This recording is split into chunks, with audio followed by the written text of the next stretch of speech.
Hey there! Welcome to Fictional Frequencies, the place where stories come alive. I know a lot of you listen to drift off to sleep, so before you get cozy, go ahead and like the video, subscribe to the channel, and drop a comment.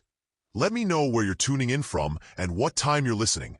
Now, take a deep breath, get comfortable, and let your imagination take over. Strange Case of Dr. Jekyll and Mr. Hyde by Robert Louis Stevenson. Chapter 1. Story of the Door. Mr. Utterson the lawyer was a man of a rugged countenance that was never lighted by a smile, cold, scanty, and embarrassed in discourse, backward in sentiment, lean, long, dusty, dreary, and yet somehow lovable. At friendly meetings, and when the wine was to his taste, something eminently human beaconed from his eye. Something indeed which never found its way into his talk, but which spoke not only in these silent symbols of the after-dinner face, but more often and loudly in the acts of his life.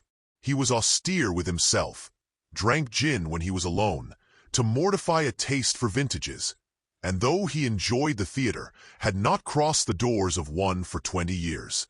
But he had an approved tolerance for others, sometimes wondering, almost with envy, at the high pressure of spirits involved in their misdeeds, and in any extremity inclined to help rather than to reprove.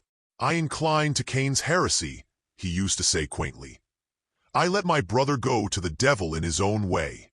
In this character, it was frequently his fortune to be the last reputable acquaintance and the last good influence in the lives of down-going men. And to such as these, so long as they came about his chambers, he never marked a shade of change in his demeanor. No doubt the feat was easy to Mr. Utterson, for he was undemonstrative at the best, and even his friendships seemed to be founded in a similar catholicity of good nature. It is the mark of a modest man to accept his friendly circle ready-made from the hands of opportunity, and that was the lawyer's way. His friends were those of his own blood, or those whom he had known the longest. His affections, like ivy, were the growth of time. They implied no aptness in the object. Hence, no doubt the bond that united him to Mr. Richard Enfield, his distant kinsman, the well-known man about town. It was a nut to crack for many, what these two could see in each other, or what subject they could find in common. It was reported by those who encountered them in their Sunday walks, that they said nothing, looked singularly dull, and would hail with obvious relief the appearance of a friend. For all that, the two men put the greatest store by these excursions, counted them the chief jewel of each week, and not only set aside occasions of pleasure, but even resisted the calls of business, that they might enjoy them uninterrupted. It chanced on one of these rambles that their way led them down a by-street in a busy quarter of London. The street was small and what is called quiet, but it drove a thriving trade on the weekdays. The inhabitants were all doing well, it seemed, and all emulously hoping to do better still, and laying out the surplus of their gains in coquetry, so that the shop fronts stood along that thoroughfare with an air of invitation, like rows of smiling saleswomen. Even on Sunday, when it veiled its more florid charms and lay comparatively empty of passage, the street shone out in contrast to its dingy neighborhood, like a fire in a forest, and with its freshly painted shutters, well-polished brasses, and general cleanliness and gaiety of note, instantly caught and pleased the eye of the passenger. 2 doors from one corner, on the left hand going east, the line was broken by the entry of a court, and just at that point a certain sinister block of building thrust forward its gable on the street. It was 2 stories high, showed no window, nothing but a door on the lower story and a blind forehead of discolored wall on the upper, and bore in every feature the marks of prolonged and sordid negligence. The door, which was equipped with neither bell nor knocker, was blistered and disdained. Tramps slouched into the recess and struck matches on the panels. Children kept shop upon the steps. The schoolboy had tried his knife on the moldings, and for close on a generation, no one had appeared to drive away these random visitors or to repair their ravages. Mr. Enfield and the lawyer were on the other side of the by-street, but when they came abreast of the entry, the former lifted up his cane and pointed. "Did you ever remark that door?" he asked, and when his companion had replied in the affirmative, "It is connected in my mind," added he, with a very odd story. "Well, it was this way," returned Mr. Enfield. "I was coming home from some place at the end of the world, about 3 o'clock of a black winter morning, and my way lay through a part of town where there was literally nothing to be seen but lamps. Street after street, and all the folks asleep. Street after street, all lighted up as if for a procession and all as empty as a church. Till at last I got into that state of mind when a man listens and listens and begins to long for the sight of a policeman. All at once, I saw 2 figures. One a little man who was stumping along eastward at a good walk, and the other a girl of maybe 8 or 10 who was running as hard as she was able down a cross street. Well, sir, the 2 ran into one another naturally enough at the corner. And then came the horrible part of the thing, for the man trampled calmly over the child's body and left her screaming on the ground. It sounds nothing to hear, but it was hellish to see. It wasn't like a man. It was like some damned juggernaut. I gave a few hello, took to my heels, collared my gentleman, and brought him back to where there was already quite a group about the screaming child. He was perfectly cool and made no resistance, but gave me one look, so ugly that it brought out the sweat on me like running. The people who had turned out were the girl's own family, and pretty soon the doctor, for whom she had been sent, put in his appearance. Well, the child was not much the worse, more frightened, according to the sawbones, and there you might have supposed would be an end to it. But there was one curious circumstance. I had taken a loathing to my gentleman at first sight. So had the child's family, which was only natural. But the doctor's case was what struck me. He was the usual cut and dry apothecary, of no particular age and color, with a strong Edinburgh accent and about as emotional as a bagpipe. Well, sir, he was like the rest of us. Every time he looked at my prisoner, I saw that Sawbones turned sick and white with the desire to kill him. I knew what was in his mind, just as he knew what was in mine. And killing being out of the question, we did the next best. We told the man we could, and would make such a scandal out of this, as should make his name stink from one end of London to the other. If he had any friends or any credit, we undertook that he should lose them. And all the time, as we were pitching it in red hot, we were keeping the women off him as best we could, for they were as wild as harpies. I never saw a circle of such hateful faces, and there was the man in the middle, with a kind of black sneering coolness. Frightened too, I could see that, but carrying it off, sir, really like Satan. "If you choose to make capital out of this accident," said he, "I am naturally helpless.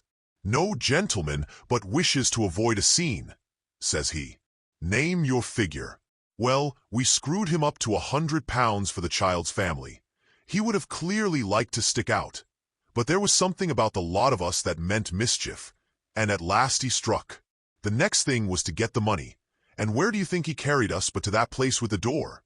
Whipped out a key, went in, and presently came back with a matter of £10 in gold and a cheque for the balance on Coutts's, drawn payable to bearer and signed with a name that I can't mention, though it's one of the points of my story, but it was a name at least very well known and often printed.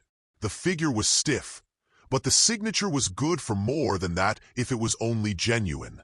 I took the liberty of pointing out to my gentleman that the whole business looked apocryphal, and that a man does not, in real life, walk into a cellar door at 4 in the morning and come out with another man's cheque for close upon £100. But he was quite easy and sneering. "Set your mind at rest," says he. "I will stay with you till the banks open and cash the cheque myself." So we all set off, the doctor and the child's father and our friend and myself, and passed the rest of the night in my chambers. And next day, when we had breakfasted, went in a body to the bank. I gave in the cheque myself, and said I had every reason to believe it was a forgery. Not a bit of it. The cheque was genuine. "Tut tut," said Mr. Utterson. "I see you feel as I do," said Mr. Enfield. "Yes, it's a bad story, for my man was a fellow that nobody could have to do with, a really damnable man, And the person that drew the check is the very pink of the proprieties, celebrated too, and, what makes it worse, one of your fellows who do what they call good. Blackmail, I suppose. An honest man paying through the nose for some of the capers of his youth. Blackmail House is what I call the place with the door, in consequence. Though even that, you know, is far from explaining all, he added, and with the words fell into a vein of musing. From this he was recalled by Mr. Utterson asking rather suddenly, "And you don't know if the drawer of the check lives there? A likely place, isn't it?" returned Mr. Enfield. "But I happen to have noticed his address. He lives in some square or other." "And you never asked about the place with the door?" said Mr. Utterson. "No, sir. I had a delicacy," was the reply. "I feel very strongly about putting questions. It partakes too much of the style of the Day of Judgment. You start a question, and it's like starting a stone. You sit quietly on the top of a hill, and away the stone goes, starting others, and presently some bland old bird, the last you would have thought of, is knocked on the head in his own back garden, and the family have to change their name. No, sir, I make it a rule of mine. The more it looks like Queer Street, the less I ask."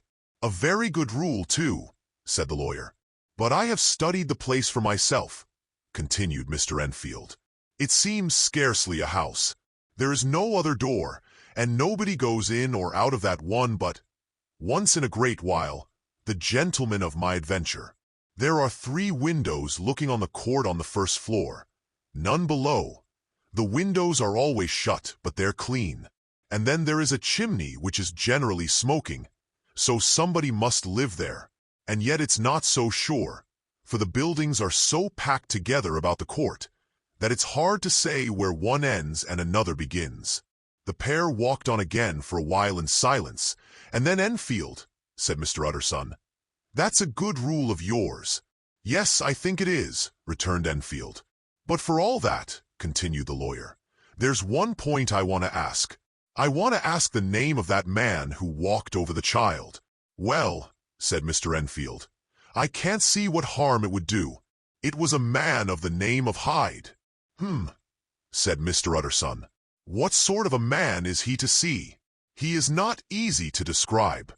There is something wrong with his appearance, something displeasing, something downright detestable. I never saw a man I so disliked, and yet I scarce know why. He must be deformed somewhere. He gives a strong feeling of deformity, although I couldn't specify the point. He's an extraordinary-looking man, and yet I really can name nothing out of the way. No, sir, I can make no hand of it. I can't describe him, and it's not want of memory, for I declare I can see him this moment." Mr. Utterson again walked some way in silence, and obviously under a weight of consideration. "You are sure he used a key?" he inquired at last. "My dear sir," began Enfield, surprised out of himself.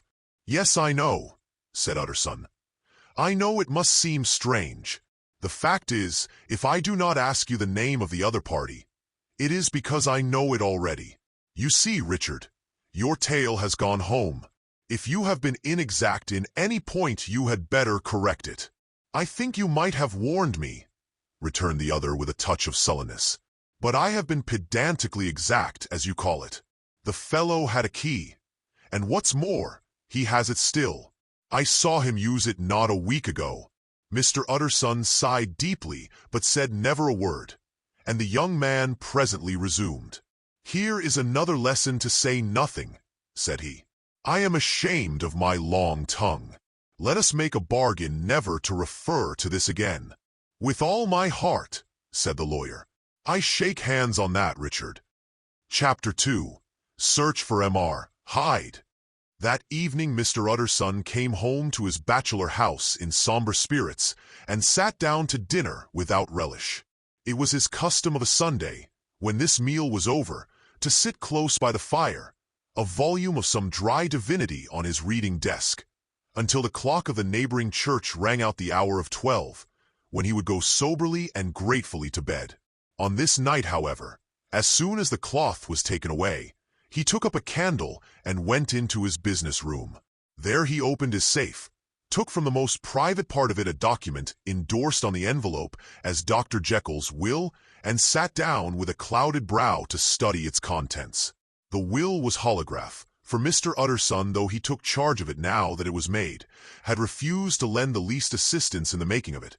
It provided not only that, in case of the decease of Henry Jekyll, M.D. D.C.L., LL.D., F.R.S., etc., all his possessions were to pass into the hands of his friend and benefactor Edward Hyde, but that in case of Dr. Jekyll's disappearance or unexplained absence for any period exceeding 3 calendar months, the said Edward Hyde should step into the said Henry Jekyll's shoes without further delay and free from any burthen or obligation beyond the payment of a few small sums to the members of the doctor's household.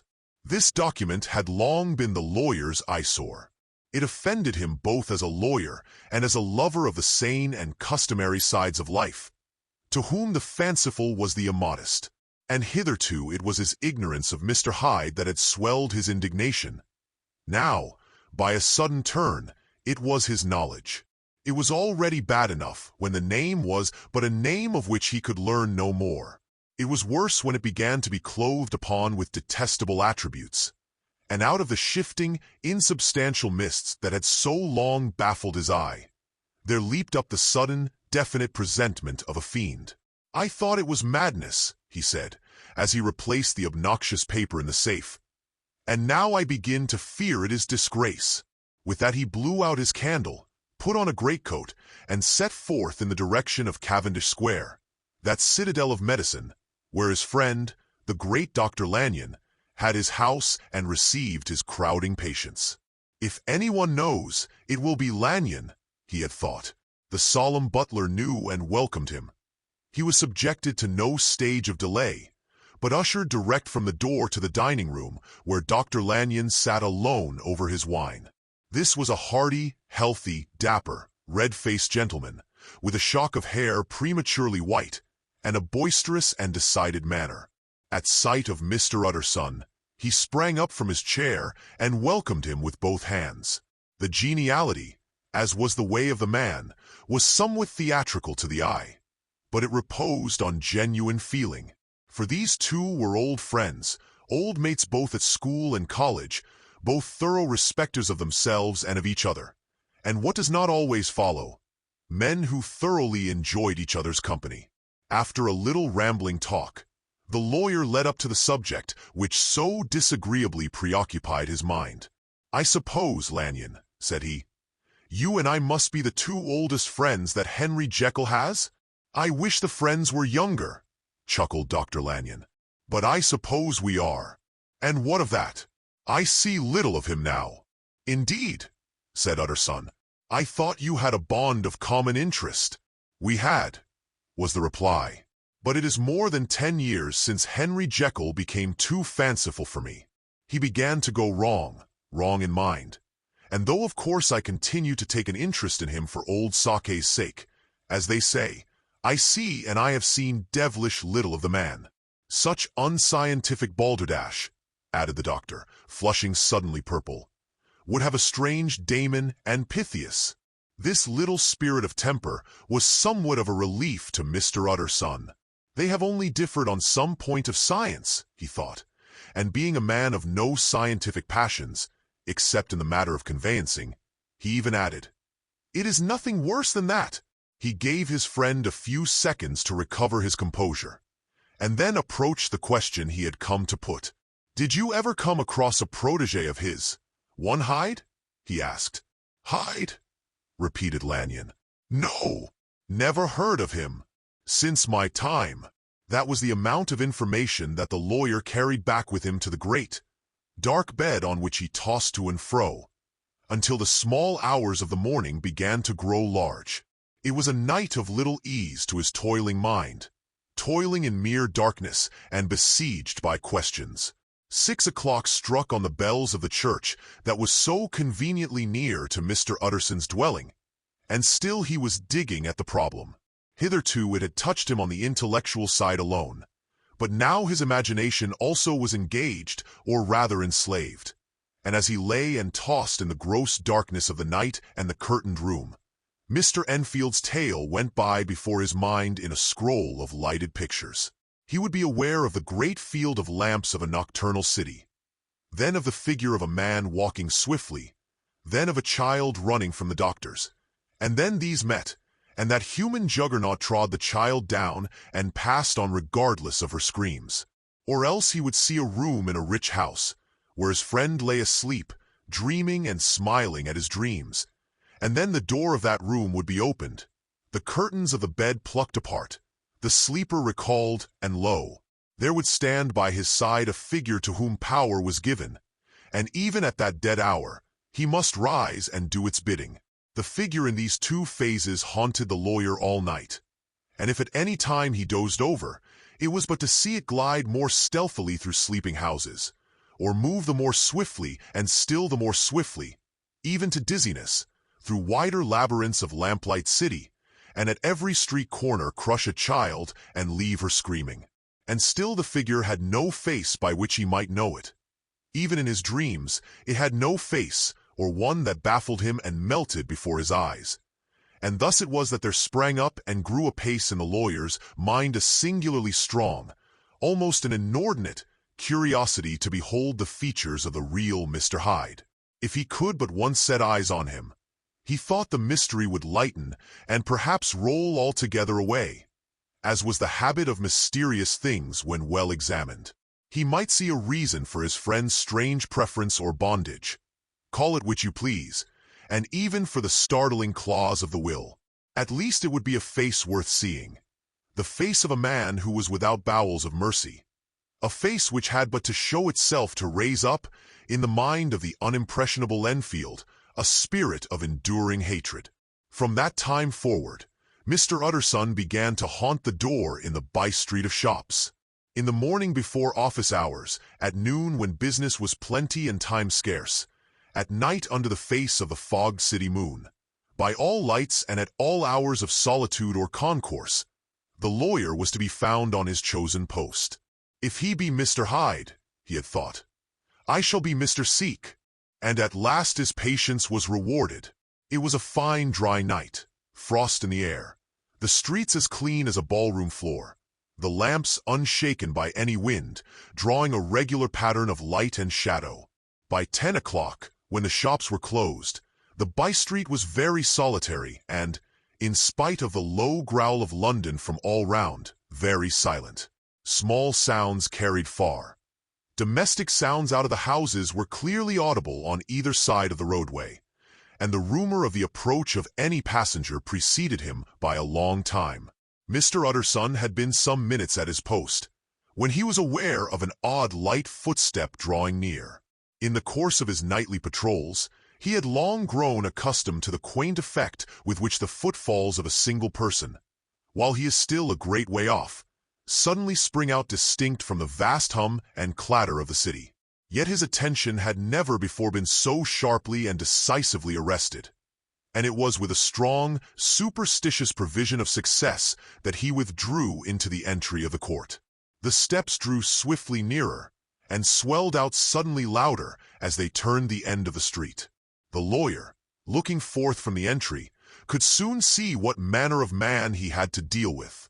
He was small and very plainly dressed, and the look of him, even at that distance, went somehow strongly against the watcher's inclination. But he made straight for the door, crossing the roadway to save time. And as he came, he drew a key from his pocket like one approaching home. Mr. Utterson stepped out and touched him on the shoulder as he passed.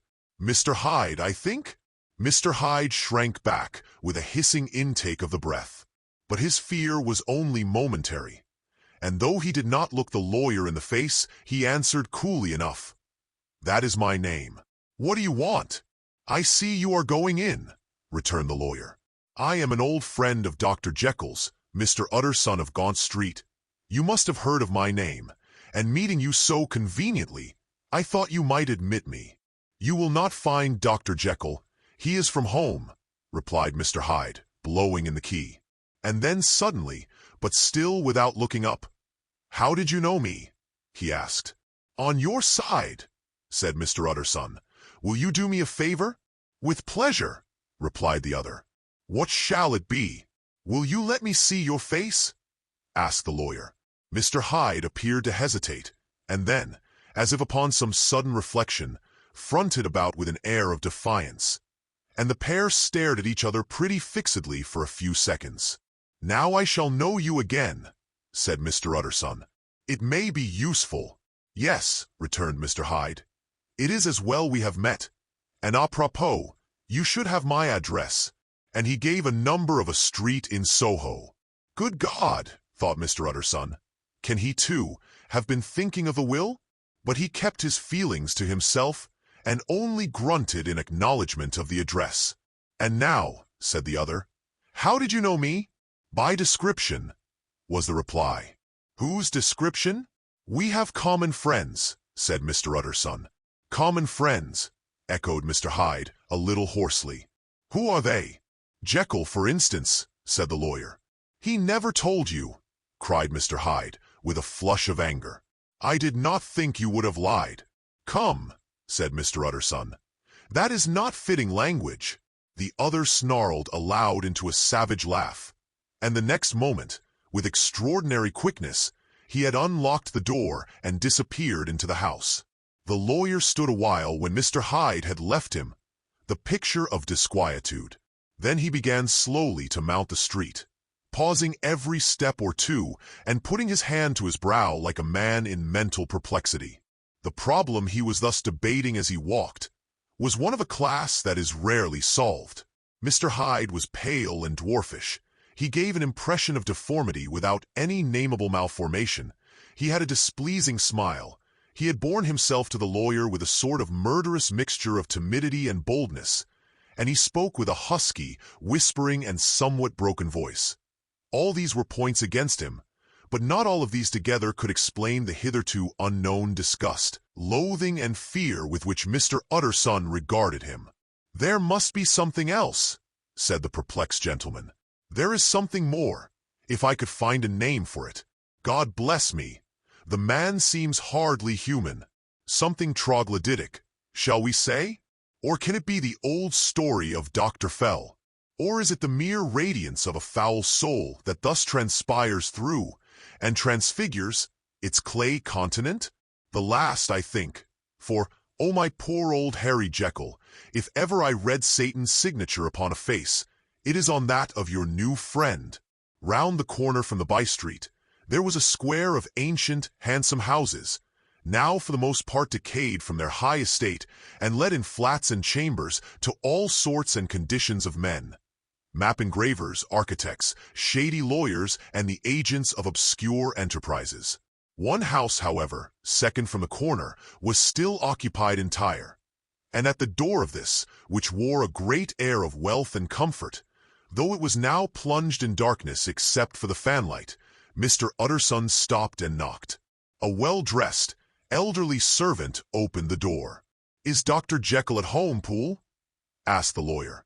"I will see Mr. Utterson," said Poole, admitting the visitor, as he spoke, into a large, low-roofed, comfortable hall paved with flags, warmed, after the fashion of a country house, by a bright, open fire and furnished with costly cabinets of oak. "Will you wait here by the fire, sir? Or shall I give you a light in the dining-room?" "Here, thank you," said the lawyer, and he drew near and leaned on the tall fender.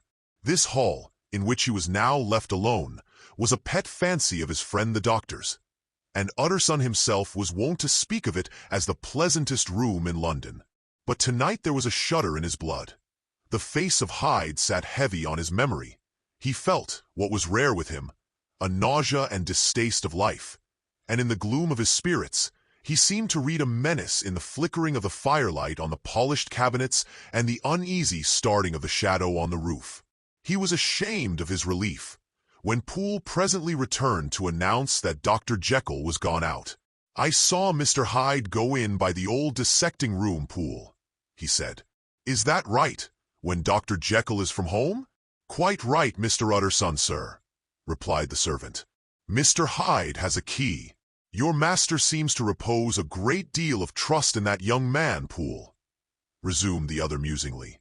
"Yes, sir, he does indeed," said Poole. "We have all orders to obey him." I do not think I ever met Mr. Hyde, asked Utterson. Oh dear no, sir. He never dines here, replied the butler. Indeed, we see very little of him on this side of the house. He mostly comes and goes by the laboratory.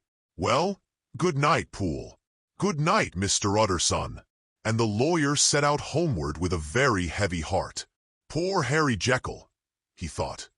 My mind misgives me he is in deep waters. He was wild when he was young. A long while ago, to be sure. But in the law of God, there is no statute of limitations. Aye, it must be that, the ghost of some old sin, the cancer of some concealed disgrace. Punishment coming, P.D. Claudo, years after memory has forgotten and self-love condoned the fault. And the lawyer, scared by the thought, brooded a while on his own past, groping in all the corners of memory, lest by chance some jack-in-the-box of an old iniquity should leap to light there. His past was fairly blameless. Few men could read the rolls of their life with less apprehension. Yet he was humbled to the dust by the many ill things he had done, and raised up again into a sober and fearful gratitude by the many he had come so near to doing yet avoided. And then by a return on his former subject, he conceived a spark of hope. This Master Hyde, if he were studied, thought he, must have secrets of his own, black secrets by the look of him, secrets compared to which poor Jekyll's worst would be like sunshine. Things cannot continue as they are. It turns me cold to think of this creature stealing like a thief to Harry's bedside. Poor Harry, what awakening, and the danger of it. For if this Hyde suspects the existence of the will, he may grow impatient to inherit. I must put my shoulders to the wheel, if Jekyll will but let me, he added. If Jekyll will only let me. For once more he saw before his mind's eye, as clear as transparency, the strange clauses of the will. Chapter 3. Dr. Jekyll was quite at ease. A fortnight later, by excellent good fortune, the doctor gave one of his pleasant dinners to some 5 or 6 old cronies, all intelligent, reputable men, and all judges of good wine. And Mr. Utterson so contrived that he remained behind after the others had departed. This was no new arrangement, but a thing that had befallen many scores of times. Where Utterson was liked, he was liked well. Hosts loved to detain the dry lawyer, when the light-hearted and loose-tongued had already their foot on the threshold. They liked to sit a while in his unobtrusive company, practicing for solitude, sobering their minds in the man's rich silence after the expense and strain of gaiety. To this rule, Dr. Jekyll was no exception, and as he now sat on the opposite side of the fire, a large, well-made, smooth-faced man of 50, with something of a slyish cast perhaps, but every mark of capacity and kindness, you could see by his looks that he cherished for Mr. Utterson a sincere and warm affection. "I have been wanting to speak to you, Jekyll," began the latter. "You know that will of yours?" A close observer might have gathered that the topic was distasteful, but the doctor carried it off gaily. "My poor Utterson," said he, "you are unfortunate in such a client. I never saw a man so distressed as you were by my will, unless it were that hide-bound pedant, Lanyon, at what he called my scientific heresies. Oh, I know he's a good fellow, you needn't frown. An excellent fellow, and I always mean to see more of him, but a hide-bound pedant for all that, an ignorant, blatant pedant. I was never more disappointed in any man than Lanyon. You know I never approved of it," pursued Utterson, ruthlessly disregarding the fresh topic. "My will? Yes, certainly, I know that," said the doctor, a trifle sharply. "You have told me so." "Well, I tell you so again," continued the lawyer. "I have been learning something of young Hyde." The large, handsome face of Dr. Jekyll grew pale to the very lips, and there came a blackness about his eyes. "I do not care to hear more," said he. "This is a matter I thought we had agreed to drop." "What I heard was abominable," said Utterson. "It can make no change." "You do not understand my position," returned the doctor, with a certain incoherency of manner. "I am painfully situated, Utterson. My position is a very strange one. It is one of those affairs that cannot be mended by talking. Jekyll, said Utterson, you know me. I am a man to be trusted. Make a clean breast of this in confidence, and I make no doubt I can get you out of it. My good Utterson, said the doctor, this is very good of you. This is downright good of you, and I cannot find words to thank you in. I believe you fully. I would trust you before any man alive, I, before myself, if I could make the choice. But indeed it isn't what you fancy. It is not as bad as that. And just to put your good heart at rest, I will tell you one thing. The moment I choose, I can be rid of Mr. Hyde. I give you my hand upon that. And I thank you again and again. And I will just add one little word, Utterson, that I'm sure you'll take in good part. This is a private matter, and I beg of you to let it sleep. Utterson reflected a little, looking in the fire. I have no doubt you are perfectly right, he said at last, getting to his feet.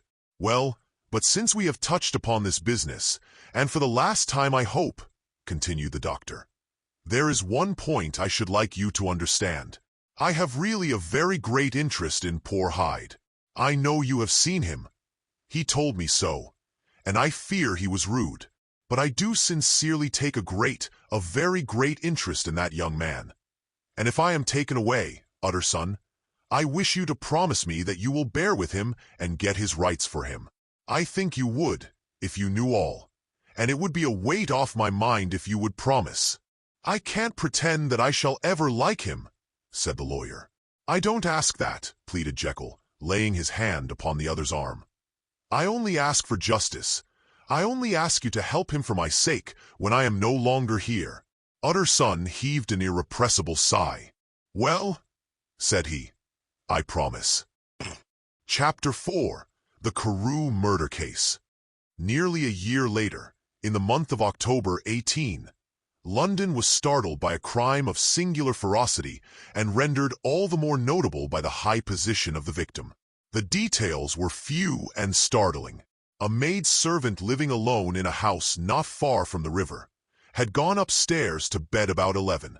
Although a fog rolled over the city in the small hours, the early part of the night was cloudless, and the lane, which the maid's window overlooked, was brilliantly lit by the full moon. It seemed she was romantically given, for she sat down upon her box, which stood immediately under the window, and fell into a dream of musing. Never, she used to say, with streaming tears, when she narrated that experience, never had she felt more at peace with all men or thought more kindly of the world. And as she so sat, she became aware of an aged, beautiful gentleman with white hair, drawing near along the lane, and advancing to meet him, another and very small gentleman, to whom at first she paid less attention. When they had come within speech, which was just under the maid's eyes, the older man bowed and accosted the other with a very pretty manner of politeness. It did not seem as if the subject of his address were of great importance. Indeed, from his pointing, it sometimes appeared as if he were only inquiring his way. But the moon shone on his face as he spoke, and the girl was pleased to watch it. It seemed to breathe such an innocent and old-world kindness of disposition, yet with something high too, as of a well-founded self-content. Presently her eye wandered to the other, and she was surprised to recognize in him a certain Mr. Hyde, who had once visited her master and for whom she had conceived a dislike. He had in his hand a heavy cane, with which he was trifling, but he answered never a word, and seemed to listen with an ill-contained impatience. And then all of a sudden he broke out in a great flame of anger, stamping with his foot, brandishing the cane, and carrying on, as the maid described it, like a madman. The old gentleman took a step back, with the air of one very much surprised and a trifle hurt, and at that Mr. Hyde broke out of all bounds and clubbed him to the earth.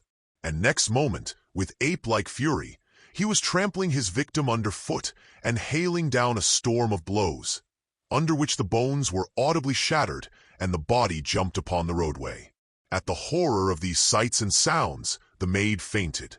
It was 2 o'clock when she came to herself and called for the police. The murderer was gone long ago, but there lay his victim in the middle of the lane, incredibly mangled. The stick with which the deed had been done, although it was of some rare and very tough and heavy wood, had broken in the middle under the stress of this insensate cruelty, and one splintered half had rolled in the neighboring gutter. The other, without doubt, had been carried away by the murderer. A purse and gold watch were found upon the victim, but no cards or papers, except a sealed and stamped envelope, which he had been probably carrying to the post, and which bore the name and address of Mr. Utterson. This was brought to the lawyer the next morning, before he was out of bed, and he had no sooner seen it and been told the circumstances, than he shot out a solemn lip. "I shall say nothing till I have seen the body," said he. "This may be very serious. Have the kindness to wait while I dress."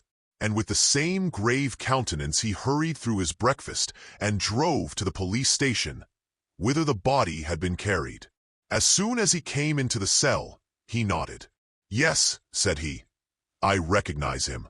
I am sorry to say that this is Sir Danvers Carew." "Good God, sir!" exclaimed the officer. "Is it possible?" And the next moment his eye lighted up with professional ambition. "This will make a deal of noise," he said, "and perhaps you can help us to the man." And he briefly narrated what the maid had seen, and showed the broken stick. Mr. Utterson had already quailed at the name of Hyde, but when the stick was laid before him, he could doubt no longer. Broken and battered as it was, he recognized it for one that he had himself presented many years before to Henry Jekyll. "Is this Mr. Hyde a person of small stature?" he inquired. "Particularly small and particularly wicked-looking is what the maid calls him," said the officer. Mr. Utterson reflected, and then, raising his head, "If you will come with me in my cab," he said, "I think I can take you to his house." It was by this time about 9 in the morning, and the first fog of the season. A great chocolate-colored pall lowered over heaven, but the wind was continually charging and routing these embattled vapors, so that as the cab crawled from street to street, Mr. Utterson beheld a marvelous number of degrees and hues of twilight. For here it would be dark like the back end of evening, and there would be a glow of a rich, lurid brown, like the light of some strange conflagration, and here, for a moment, the fog would be quite broken up, and a haggard shaft of daylight would glance in between the swirling wreaths. The dismal quarter of Soho seen under these changing glimpses, with its muddy ways and slatternly passengers, and its lamps, which had never been extinguished or had been kindled afresh to combat this mournful reinvasion of darkness, seemed, in the lawyer's eyes, like a district of some city in a nightmare. The thoughts of his mind, besides, were of the gloomiest dye, and when he glanced at the companion of his drive, he was conscious of some touch of that terror of the law and the law's officers, which may at times assail the most honest. As the cab drew up before the address indicated, the fog lifted a little and showed him a dingy street, a gin palace, a low French eating-house, a shop for the retail of penny numbers and twopenny salads, many ragged children huddled in the doorways, and many women of many different nationalities passing out, key in hand, to have a morning glass. And the next moment the fog settled down again upon that part, as brown as umber, and cut him off from his blackguardly surroundings. This was the home of Henry Jekyll's favorite, of a man who was heir to 250,000 sterling. An ivory-faced and silvery-haired old woman opened the door. She had an evil face, smoothed by hypocrisy, but her manners were excellent. Yes, she said, this was Mr. Hyde's, but he was not at home. He had been in that night very late, but he had gone away again in less than an hour. There was nothing strange in that. His habits were very irregular, and he was often absent. For instance, it was nearly 2 months since she had seen him till yesterday.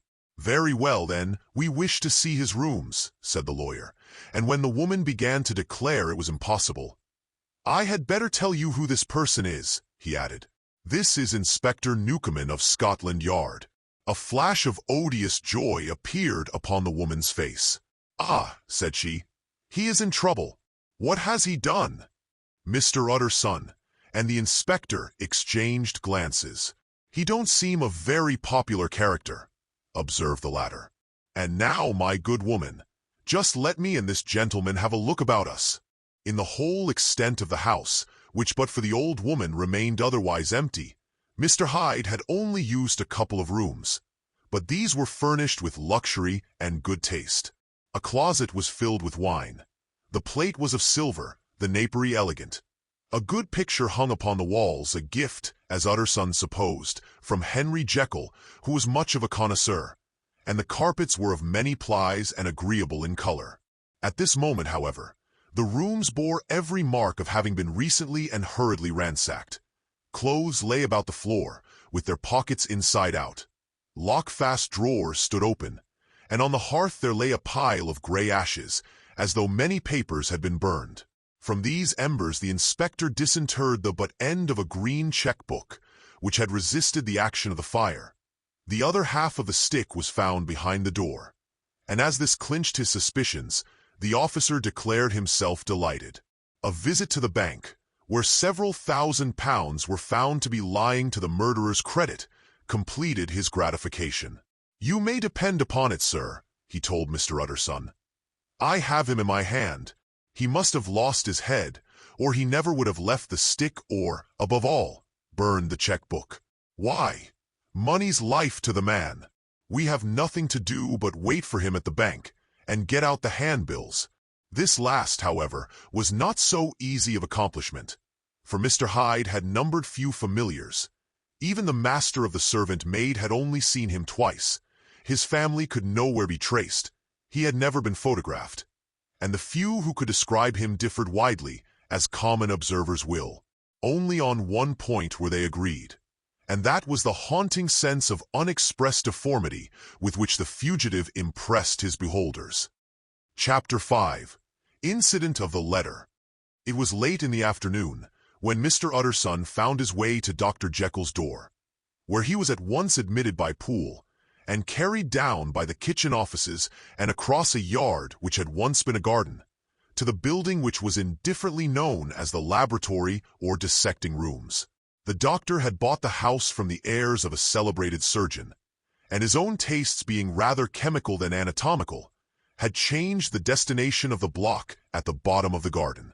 It was the first time that the lawyer had been received in that part of his friend's quarters, and he eyed the dingy, windowless structure with curiosity, and gazed round with a distasteful sense of strangeness as he crossed the theater, once crowded with eager students and now lying gaunt and silent, the tables laden with chemical apparatus, the floor strewn with crates and littered with packing straw, and the light falling dimly through the foggy cupola. At the further end, a flight of stairs mounted to a door covered with red baize, and through this, Mr. Utterson was at last received into the doctor's cabinet. It was a large room fitted round with glass presses, furnished, among other things, with a cheval-glass and a business table, and looking out upon the court by 3 dusty windows barred with iron. The fire burned in the grate.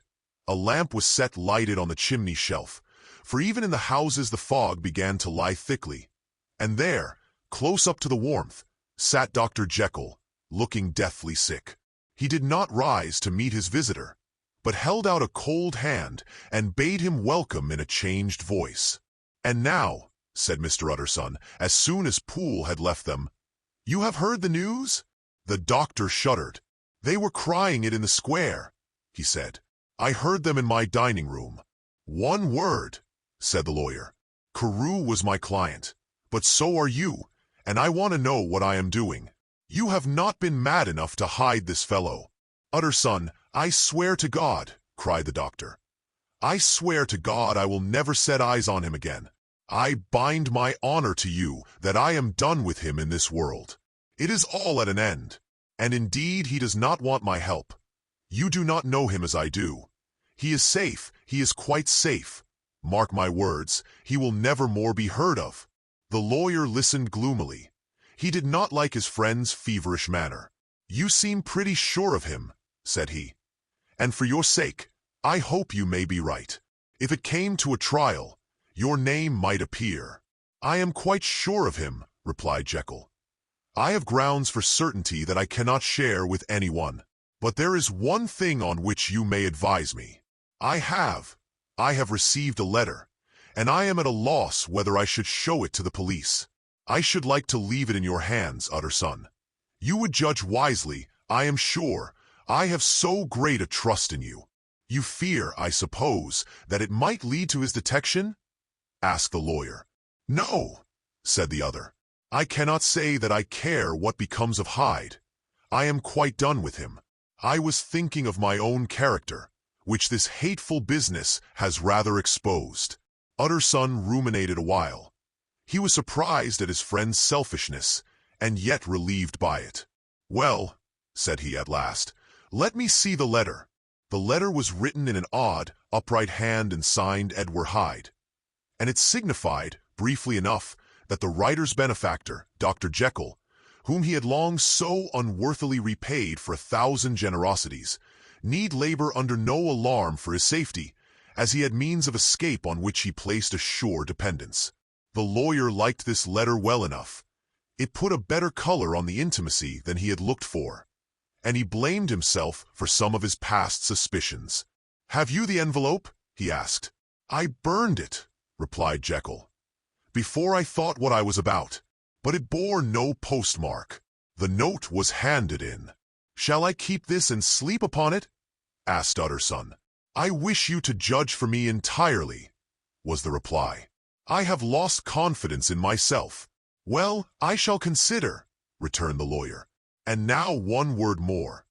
It was Hyde who dictated the terms in your will about that disappearance?" The doctor seemed seized with a qualm of faintness.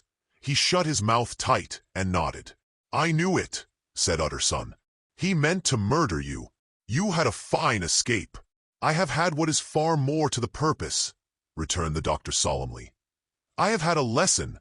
O God, Utterson, what a lesson I have had!" And he covered his face for a moment with his hands.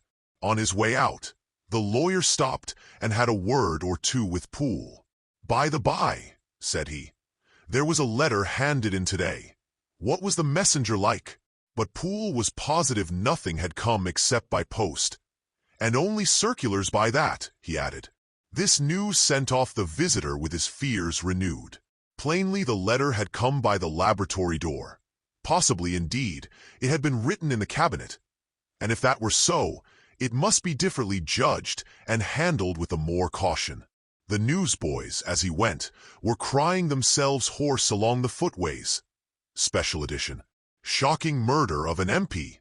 That was the funeral oration of one friend and client, and he could not help a certain apprehension lest the good name of another should be sucked down in the eddy of the scandal. It was, at least, a ticklish decision that he had to make, and self-reliant as he was by habit, he began to cherish a longing for advice. It was not to be had directly, but perhaps, he thought, it might be fished for. Presently after, he sat on one side of his own hearth, with Mr. Guest, his head clerk, upon the other, and midway between, at a nicely calculated distance from the fire, a bottle of a particular old wine that had long dwelt unsunned in the foundations of his house. The fog still slept on the wing above the drowned city, where the lamps glimmered like carbuncles, and through the muffle and smother of these fallen clouds, the procession of the town's life was still rolling in through the great arteries with a sound as of a mighty wind. But the room was gay with firelight. In the bottle the acids were long ago resolved. The imperial dye had softened with time, as the color grows richer in stained windows, and the glow of hot autumn afternoons on hillside vineyards was ready to be set free and to disperse the fogs of London. Insensibly the lawyer melted. There was no man from whom he kept fewer secrets than Mr. Guest, and he was not always sure that he kept as many as he meant. Guest had often been on business to the doctor's. He knew Poole. He could scarce have failed to hear of Mr. Hyde's familiarity about the house. He might draw conclusions. Was it not as well, then, that he should see a letter which put that mystery to right? And above all, since Guest, being a great student and critic of handwriting, would consider the step natural and obliging? The clerk, besides, was a man of counsel. He could scarce read so strange a document without dropping a remark, and by that remark Mr. Utterson might shape his future course. "This is a sad business about Sir Danvers," he said. "Yes, sir, indeed. It has elicited a great deal of public feeling," returned Guest. "The man, of course, was mad. "I should like to hear your views on that," replied Utterson. "I have a document here in his handwriting. It is between ourselves, for I scarce know what to do about it. It is an ugly business at the best. But there it is, quite in your way, a murderer's autograph." Guest's eyes brightened, and he sat down at once and studied it with passion. "No, sir," he said. "Not mad, but it is an odd hand, and by all accounts a very odd writer," added the lawyer. Just then the servant entered with a note. "Is that from Dr. Jekyll, sir?" inquired the clerk. "I thought I knew the writing. Anything private, Mr. Utterson?" "Only an invitation to dinner." "Why, do you want to see it?" "One moment. I thank you, sir." And the clerk laid the 2 sheets of paper alongside and sedulously compared their contents. "Thank you, sir," he said at last, returning both. "It's a very interesting autograph." There was a pause, during which Mr. Utterson struggled with himself. "Why did you compare them, Guest?" he inquired suddenly. "Well, sir," returned the clerk, "there's a rather singular resemblance. The 2 hands are in many points identical, only differently sloped." "Rather quaint," said Utterson. "It is, as you say, rather quaint," returned Guest. "I wouldn't speak of this note, you know," said the master. "No, sir," said the clerk. "I understand." But no sooner was Mr. Utterson alone that night than he locked the note into his safe, where it reposed from that time forward. "What?" he thought. "Henry Jekyll forged for a murderer!" And his blood ran cold in his veins. Chapter 6. Incident of Dr. Lanyon.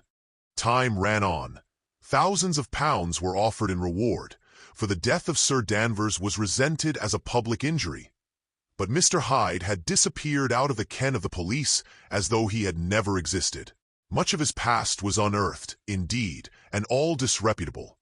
Tales came out of the man's cruelty, at once so callous and violent, of his vile life, of his strange associates, of the hatred that seemed to have surrounded his career. But of his present whereabouts, not a whisper. From the time he had left the house in Soho on the morning of the murder, he was simply blotted out. And gradually, as time drew on, Mr. Utterson began to recover from the hotness of his alarm, and to grow more at quiet with himself. The death of Sir Danvers was, to his way of thinking, more than paid for by the disappearance of Mr. Hyde. Now that that evil influence had been withdrawn, a new life began for Dr. Jekyll. He came out of his seclusion, renewed relations with his friends, became once more their familiar guest and entertainer. And whilst he had always been known for charities, he was now no less distinguished for religion. He was busy, he was much in the open air, he did good. His face seemed to open and brighten, as if with an inward consciousness of service. And for more than 2 months, the doctor was at peace. On the 8th of January, Utterson had dined at the doctor's with a small party. Lanyon had been there, and the face of the host had looked from one to the other as in the old days when the trio were inseparable friends. On the 12th, and again on the 14th, the door was shut against the lawyer. The doctor was confined to the house, Poole said, and saw no one. On the 15th, he tried again, and was again refused. And having now been used for the last 2 months to see his friend almost daily, he found this return of solitude to weigh upon his spirits. The 5th night he had in guests to dine with him, and the 6th he betook himself to Dr. Lanyon's. There at least he was not denied admittance, but when he came in, he was shocked at the change which had taken place in the doctor's appearance. He had his death warrant written legibly upon his face. The rosy man had grown pale, his flesh had fallen away, he was visibly balder and older. And yet it was not so much these tokens of a swift physical decay that arrested the lawyer's notice, as a look in the eye and quality of manner that seemed to testify to some deep-seated terror of the mind. It was unlikely that the doctor should fear death, and yet that was what Utterson was tempted to suspect. Yes, he thought, he is a doctor. He must know his own state, and that his days are counted, and the knowledge is more than he can bear. And yet when Utterson remarked on his ill looks, it was with an air of great firmness that Lanyon declared himself a doomed man. "I have had a shock," he said, and I shall never recover. It is a question of weeks. Well, life has been pleasant. I liked it. Yes, sir, I used to like it. I sometimes think if we knew all, we should be more glad to get away. Jekyll is ill too, observed Utterson. Have you seen him? But Lanyon's face changed, and he held up a trembling hand. I wish to see or hear no more of Dr. Jekyll, he said in a loud, unsteady voice.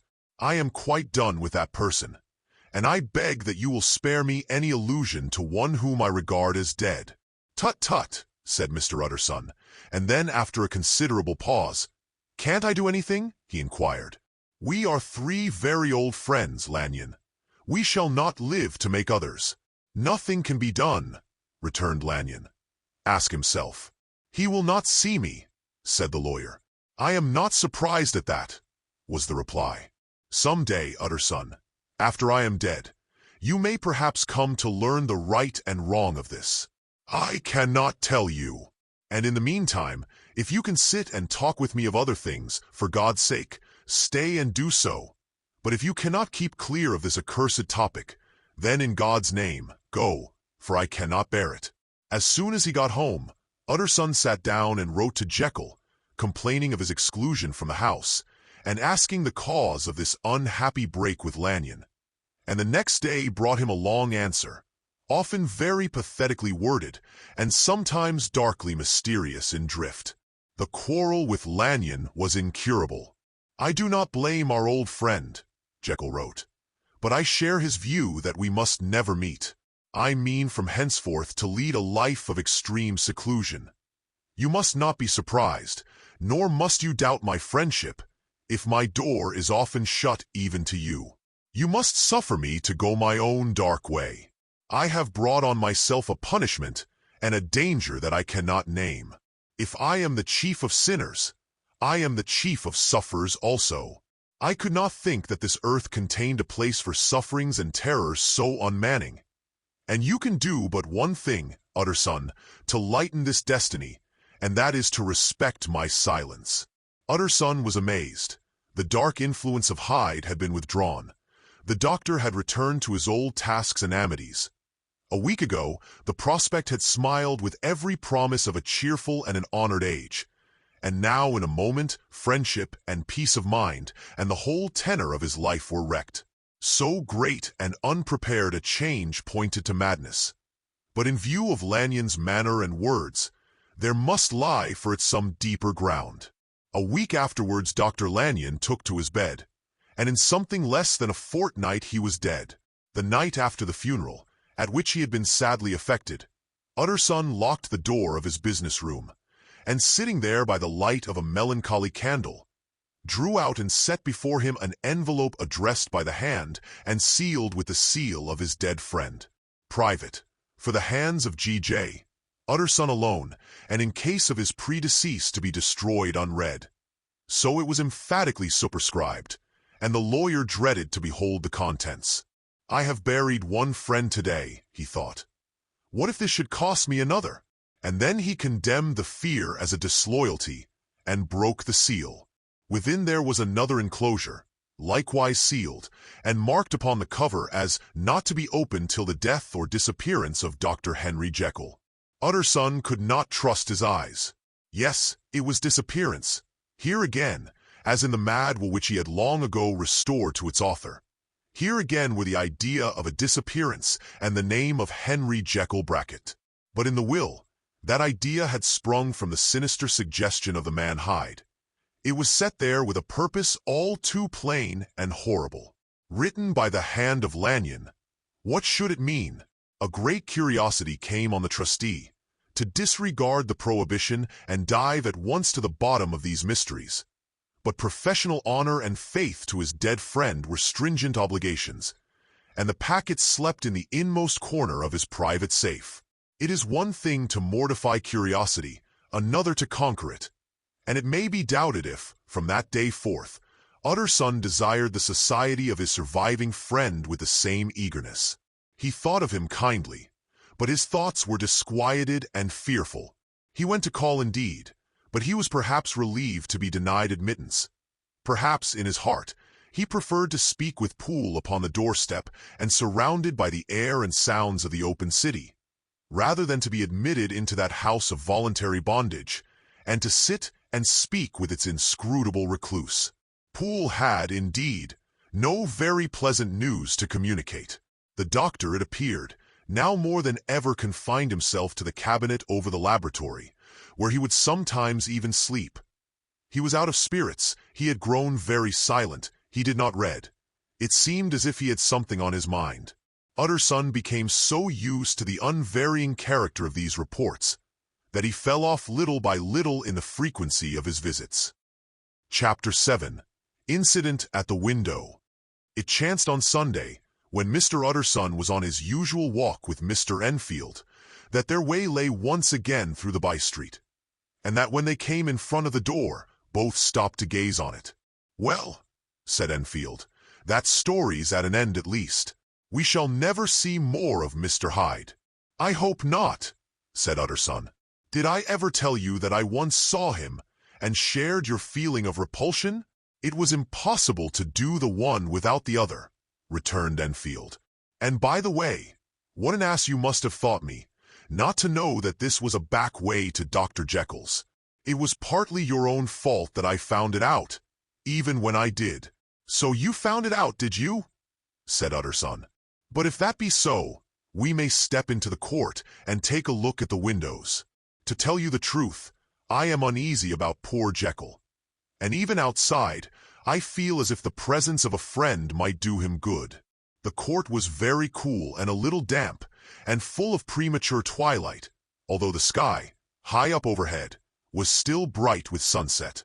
The middle one of the three windows was halfway open, and sitting close beside it, taking the air with an infinite sadness of mien, like some disconsolate prisoner, Utterson saw Dr. Jekyll. "What, Jekyll?" he cried. "I trust you are better." "I am very low, Utterson," replied the doctor drearily. "Very low.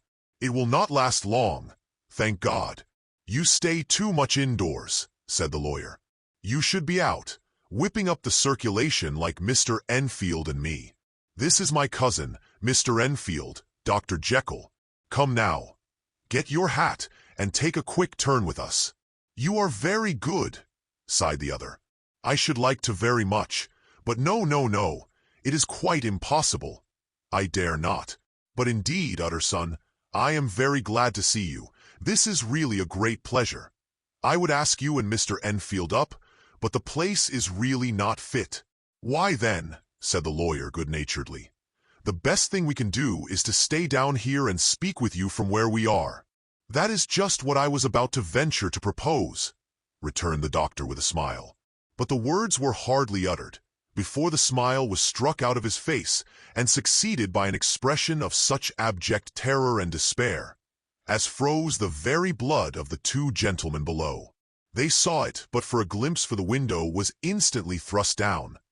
But that glimpse had been sufficient, and they turned and left the court without a word. In silence, too, they traversed the by-street, and it was not until they had come into a neighboring thoroughfare, where even upon a Sunday there were still some stirrings of life, that Mr. Utterson at last turned and looked at his companion.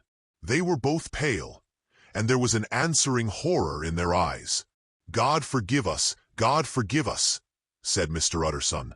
But Mr. Enfield only nodded his head very seriously, and walked on once more in silence. Chapter 8.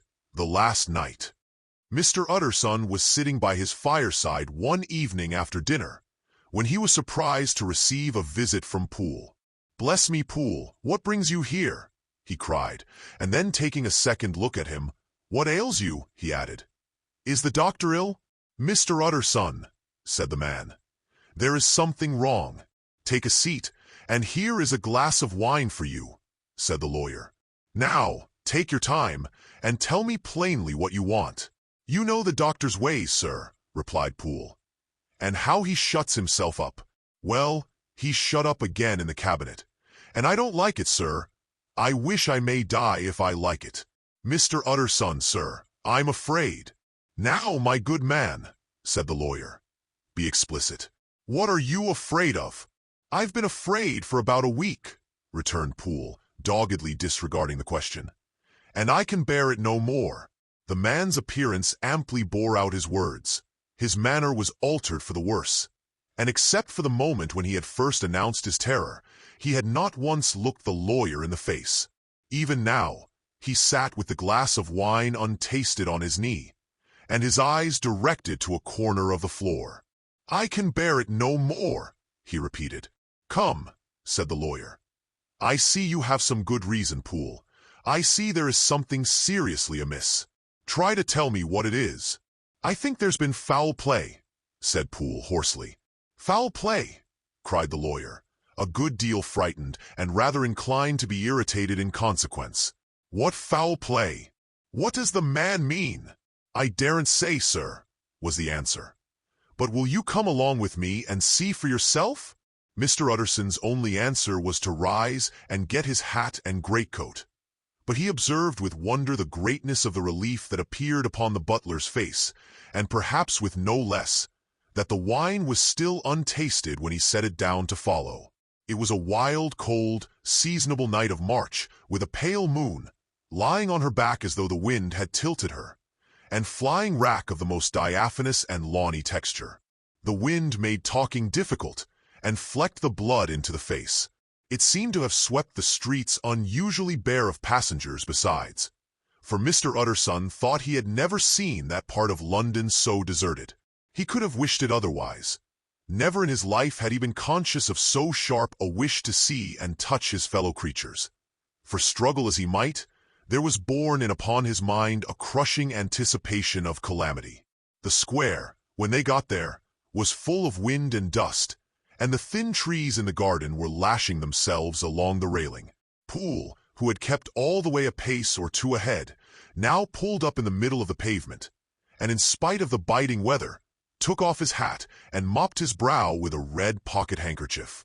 But for all the hurry of his coming, these were not the dews of exertion that he wiped away, but the moisture of some strangling anguish. For his face was white and his voice, when he spoke, harsh and broken. "Well, sir," he said, "here we are, and God grant there be nothing wrong." "Amen, Poole," said the lawyer. Thereupon the servant knocked in a very guarded manner. The door was opened on the chain, and a voice asked from within, "Is that you, Poole?" "It's all right," said Poole. "Open the door." The hall, when they entered it, was brightly lighted up. The fire was built high, and about the hearth the whole of the servants, men and women, stood huddled together like a flock of sheep. At the sight of Mr. Utterson, the housemaid broke into hysterical whimpering, and the cook, crying out, "Bless God, it's Mr. Utterson," ran forward as if to take him in her arms. What? Are you all here?" said the lawyer peevishly. "Very irregular, very unseemly. Your master would be far from pleased." "They're all afraid," said Poole. Blank silence followed, no one protesting. Only the maid lifted her voice and now wept loudly. "Hold your tongue," Poole said to her, with a ferocity of accent that testified to his own jangled nerves. And indeed, when the girl had so suddenly raised the note of her lamentation, they had all started and turned towards the inner door with faces of dreadful expectation. "And now," continued the butler, addressing the knife boy, "reach me a candle, and we'll get this through hands at once." And then he begged Mr. Utterson to follow him, and led the way to the back garden. "Now, sir," said he, "you come as gently as you can. I want you to hear, and I don't want you to be heard. And see here, sir, if by any chance he was to ask you in, don't go." Mr. Utterson's nerves, at this unlooked-for termination, gave a jerk that nearly threw him from his balance. But he recollected his courage and followed the butler into the laboratory building through the surgical theater, with its lumber of crates and bottles, to the foot of the stair. Here Poole motioned him to stand on one side and listen, while he himself, setting down the candle and making a great and obvious call on his resolution, mounted the steps and knocked with a somewhat uncertain hand on the red baize of the cabinet door. "Mr. Utterson, sir, asking to see you," he called, and even as he did so, once more violently signed to the lawyer to give ear. A voice answered from within, "Tell him I cannot see anyone," it said complainingly. "Thank you, sir," said Poole, with a note of something like triumph in his voice. And taking up his candle, he led Mr. Utterson back across the yard and into the great kitchen, where the fire was out and the beetles were leaping on the floor. "Sir," he said, looking Mr. Utterson in the eyes, "was that my master's voice?" "It seems much changed," replied the lawyer, very pale, but giving look for look. "Changed? Well, yes, I think so," said the butler. "Have I been 20 years in this man's house, to be deceived about his voice? No, sir, master's made away with. He was made away with 8 days ago, when we heard him cry out upon the name of God. And who's in there instead of him, and why it stays there, is a thing that cries to heaven, Mr. Utterson. This is a very strange tale, Poole. This is rather a wild tale, my man," said Mr. Utterson, biting his finger. "Suppose it were as you suppose, supposing Dr. Jekyll to have been, well, murdered. What could induce the murderer to stay? That won't hold water. It doesn't commend itself to reason. Well, Mr. Utterson, you are a hard man to satisfy, but I'll do it yet," said Poole. "All this last week, you must know, him, or it, whatever it is that lives in that cabinet, has been crying night and day for some sort of medicine and cannot get it to his mind. It was sometimes his way, the master's that is, to write his orders on a sheet of paper and throw it on the stair. We've had nothing else this week back, nothing but papers and a closed door, and the very meals left there to be smuggled in when nobody was looking. Well, sir, every day, aye, and twice and thrice in the same day, there have been orders and complaints, and I have been sent flying to all the wholesale chemists in town. Every time I brought the stuff back, there would be another paper telling me to return it, because it was not pure, and another order to a different firm. This drug is wanted bitter bad, sir, whatever for." "Have you any of these papers?" asked Mr. Utterson. Poole felt in his pocket and handed out a crumpled note, which the lawyer, bending nearer to the candle, carefully examined. Its contents ran thus: "Dr. Jekyll presents his compliments to Messrs. Maw. He assures them that their last sample is impure and quite useless for his present purpose. In the year 18, Dr. J. purchased a somewhat large quantity from Messrs. M. He now begs them to search with most sedulous care, and should any of the same quality be left, forward it to him at once. Expense is no consideration. The importance of this to Dr. J. can hardly be exaggerated."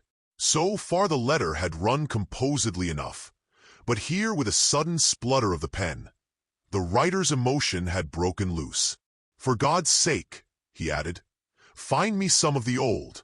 "This is a strange note," said Mr. Utterson, and then sharply, "How do you come to have it open?" "The man at Maw's was main angry, sir, and he threw it back to me like so much dirt," returned Poole. "This is unquestionably the doctor's hand, you know," resumed the lawyer. "I thought it looked like it," said the servant rather sulkily, and then, with another voice, "But what matters hand of right?" he said. "I've seen him." "Seen him?" repeated Mr. Utterson. "Well, that's it," said Poole. "It was this way. I came suddenly into the theater from the garden.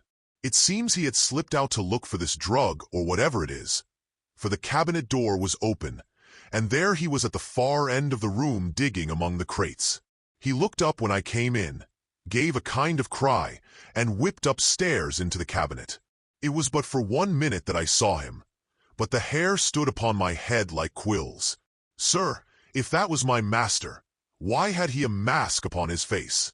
If it was my master, why did he cry out like a rat and run from me? I have served him long enough." And then the man paused and passed his hand over his face. "These are all very strange circumstances," said Mr. Utterson, "but I think I begin to see daylight.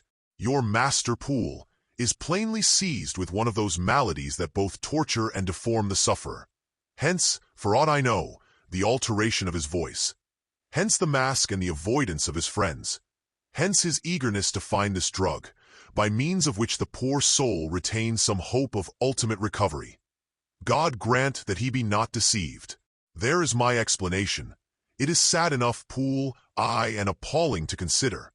But it is plain and natural, hangs well together, and delivers us from all exorbitant alarms. Sir, said the butler, turning to a sort of mottled pallor, that thing was not my master, and there's the truth. My master, here he looked round him and began to whisper, is a tall, fine build of a man, and this was more of a dwarf. Utterson attempted to protest. Oh, sir, cried Poole, do you think I do not know my master after 20 years?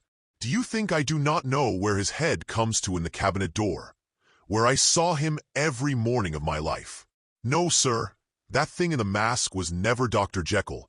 God knows what it was, but it was never Dr. Jekyll, and it is the belief of my heart that there was murder done.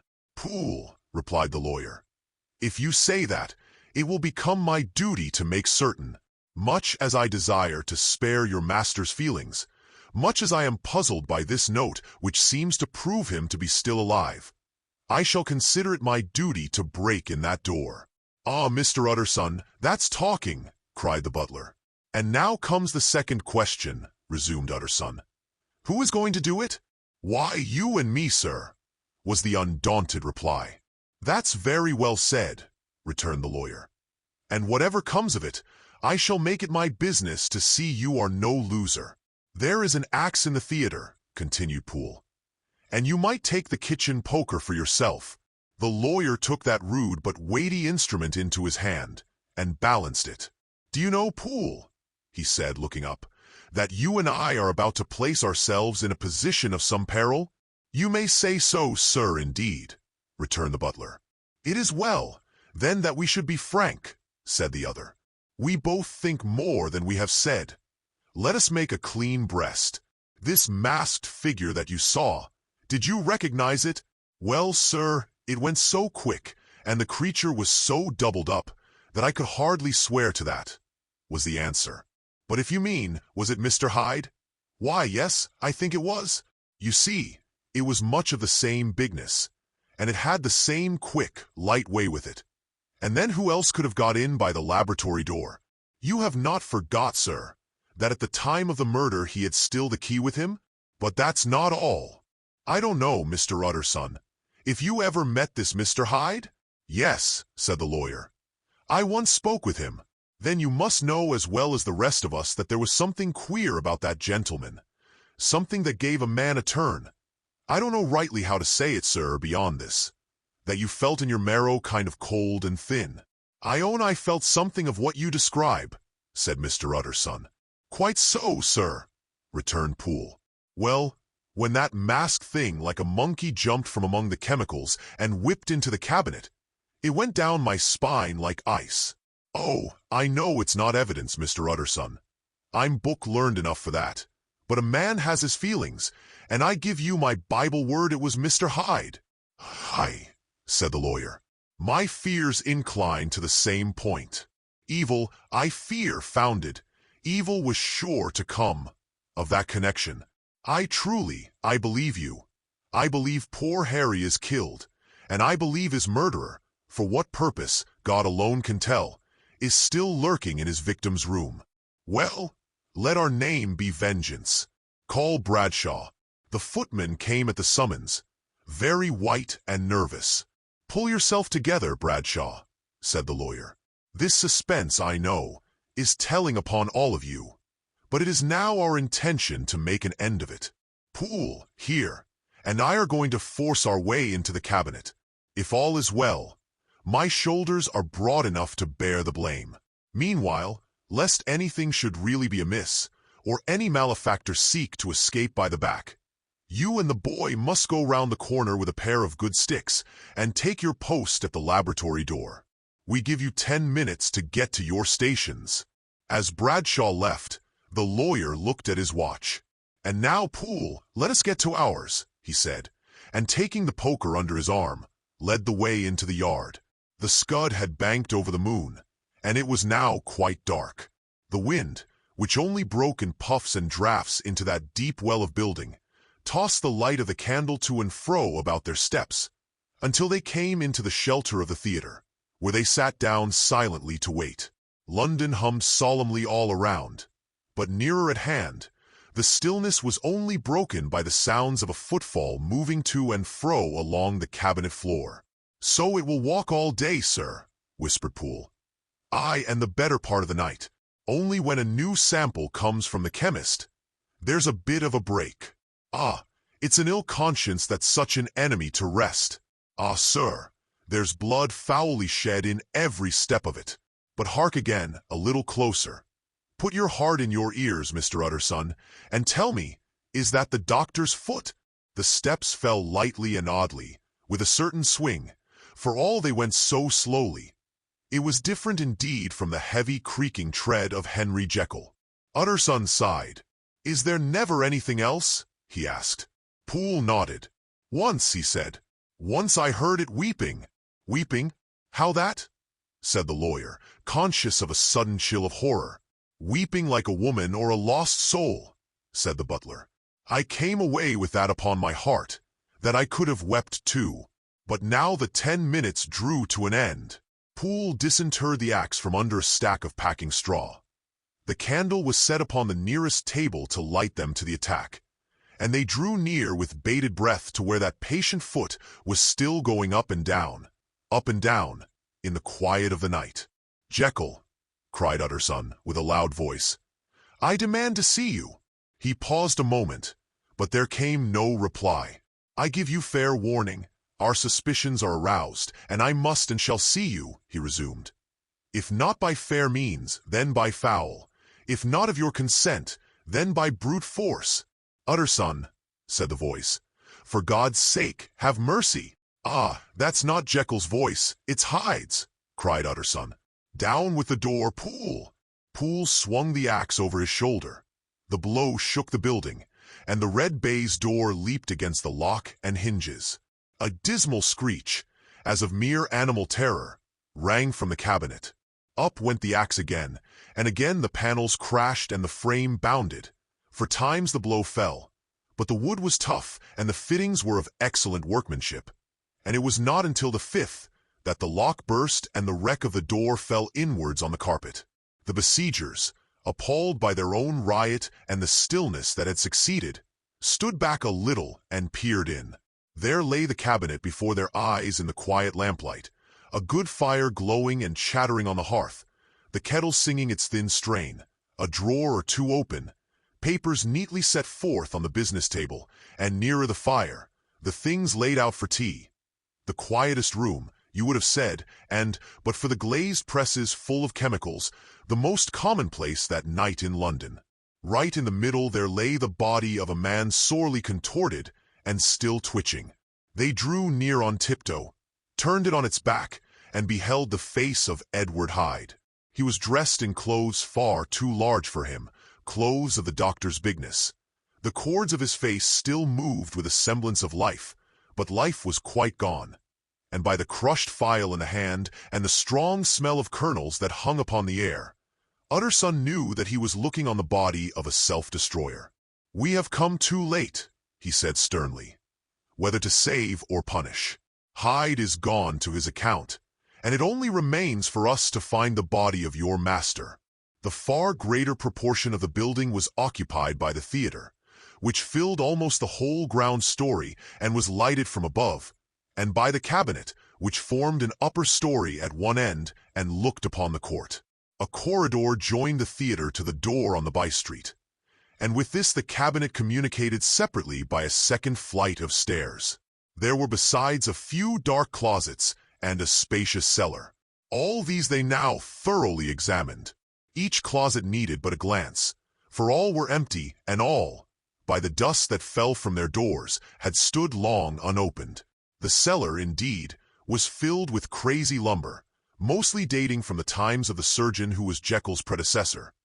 But even as they opened the door they were advertised of the uselessness of further search by the fall of a perfect mat of cobweb which had for years sealed up the entrance. Nowhere was there any trace of Henry Jekyll, dead or alive. Poole stamped on the flags of the corridor. "He must be buried here," he said, hearkening to the sound. "Or he may have fled," said Utterson, and he turned to examine the door in the by-street. It was locked, and lying nearby on the flags, they found the key, already stained with rust. "This does not look like use," observed the lawyer. "Use?" echoed Poole. "Do you not see, sir? It is broken, much as if a man had stamped on it." "Aye," continued Utterson, "and the fractures, too, are rusty."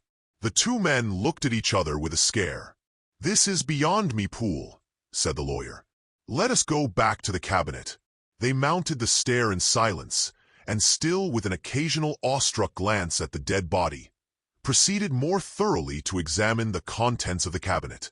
At one table, there were traces of chemical work, various measured heaps of some white salt being laid on glass saucers, as though for an experiment in which the unhappy man had been prevented.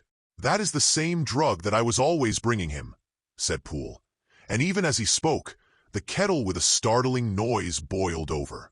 This brought them to the fireside, where the easy chair was drawn cozily up, and the tea things stood ready to the sitter's elbow, the very sugar in the cup. There were several books on a shelf. One lay beside the tea things open, and Utterson was amazed to find it a copy of a pious work, for which Jekyll had several times expressed a great esteem, annotated, in his own hand with startling blasphemies.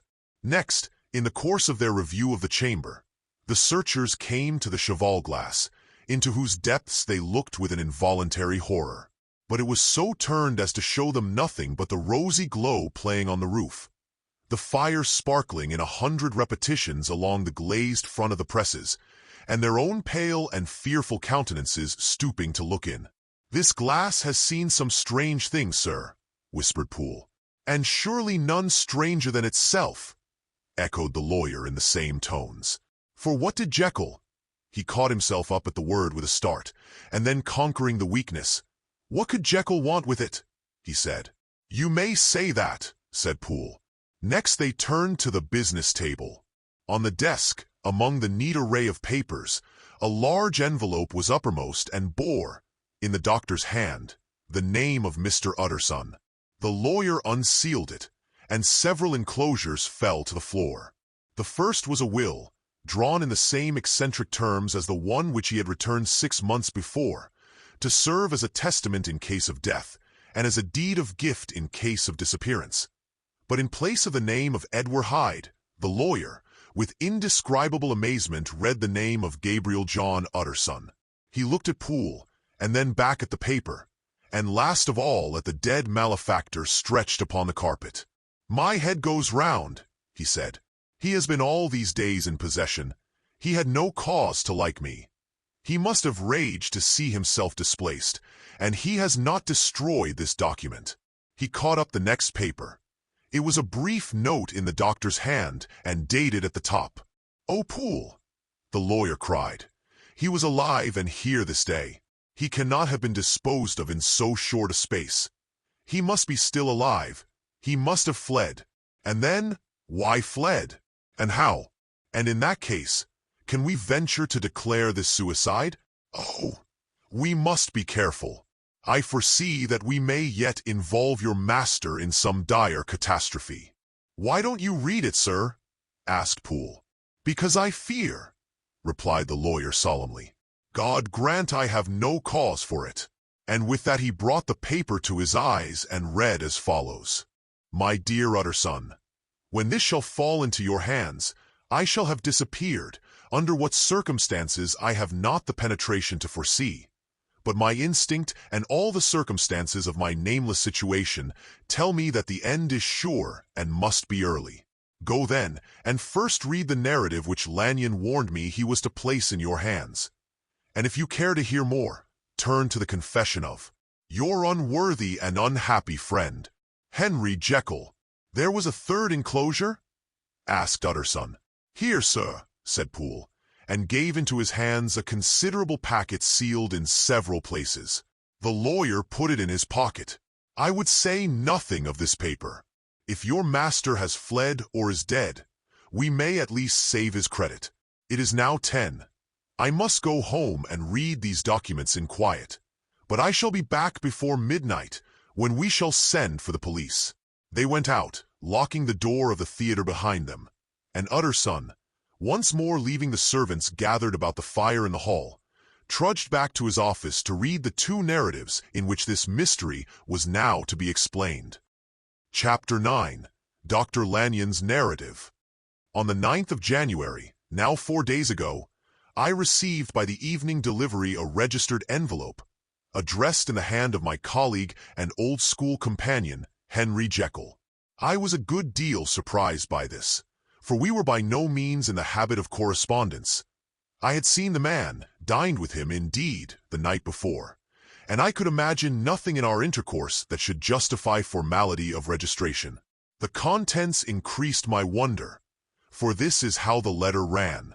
December 10th, 18.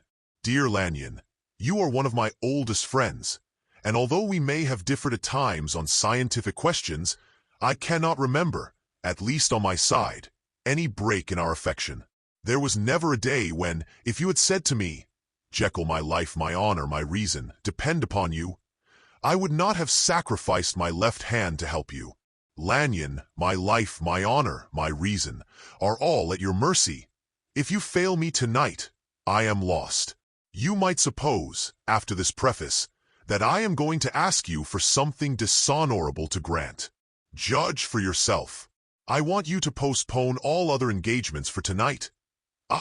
Even if you were summoned to the bedside of an emperor, to take a cab, unless your carriage should be actually at the door, and with this letter in your hand for consultation, to drive straight to my house. Poole, my butler, has his orders. You will find him waiting your arrival with a locksmith.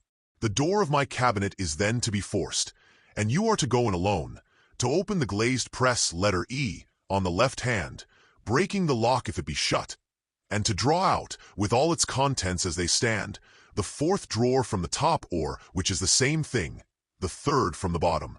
In my extreme distress of mind, I have a morbid fear of misdirecting you. But even if I am in error, you may know the right drawer by its contents, some powders, a file, and a paper book. This drawer I beg of you to carry back with you to Cavendish Square exactly as it stands. That is the first part of the service. Now for the second. You should be back, if you set out at once on the receipt of this, long before midnight. But I will leave you that amount of margin, not only in the fear of one of those obstacles that can neither be prevented nor foreseen, but because an hour when your servants are in bed is to be preferred for what will then remain to do. At midnight, then, I have to ask you to be alone in your consulting room, to admit with your own hand into the house a man who will present himself in my name, and to place in his hands the drawer that you will have brought with you from my cabinet. Then you will have played your part and earned my gratitude completely. 5 minutes afterwards, if you insist upon an explanation, you will have understood that these arrangements are of capital importance, and that by the neglect of one of them, fantastic as they must appear, you might have charged your conscience with my death or the shipwreck of my reason. Confident as I am that you will not trifle with this appeal, my heart sinks and my hand trembles at the bare thought of such a possibility. Think of me at this hour, in a strange place, laboring under a blackness of distress that no fancy can exaggerate, and yet well aware that, if you will but punctually serve me, my troubles will roll away like a story that is told. Serve me, my dear Lanyon, and save. Your friend, H.J. P.S. I had already sealed this up when a fresh terror struck upon my soul. It is possible that the post office may fail me, and this letter not come into your hands until tomorrow morning. In that case, dear Lanyon, do my errand when it shall be most convenient for you in the course of the day, and once more expect my messenger at midnight. It may then already be too late, and if that night passes without event, you will know that you have seen the last of Henry Jekyll. Upon the reading of this letter, I made sure my colleague was insane, but till that was proved beyond the possibility of doubt, I felt bound to do as he requested. The less I understood of this farrago, the less I was in a position to judge of its importance, and an appeal so worded could not be set aside without a grave responsibility.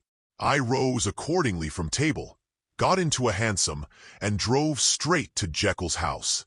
The butler was awaiting my arrival, He had received by the same post as mine a registered letter of instruction, and had sent at once for a locksmith and a carpenter.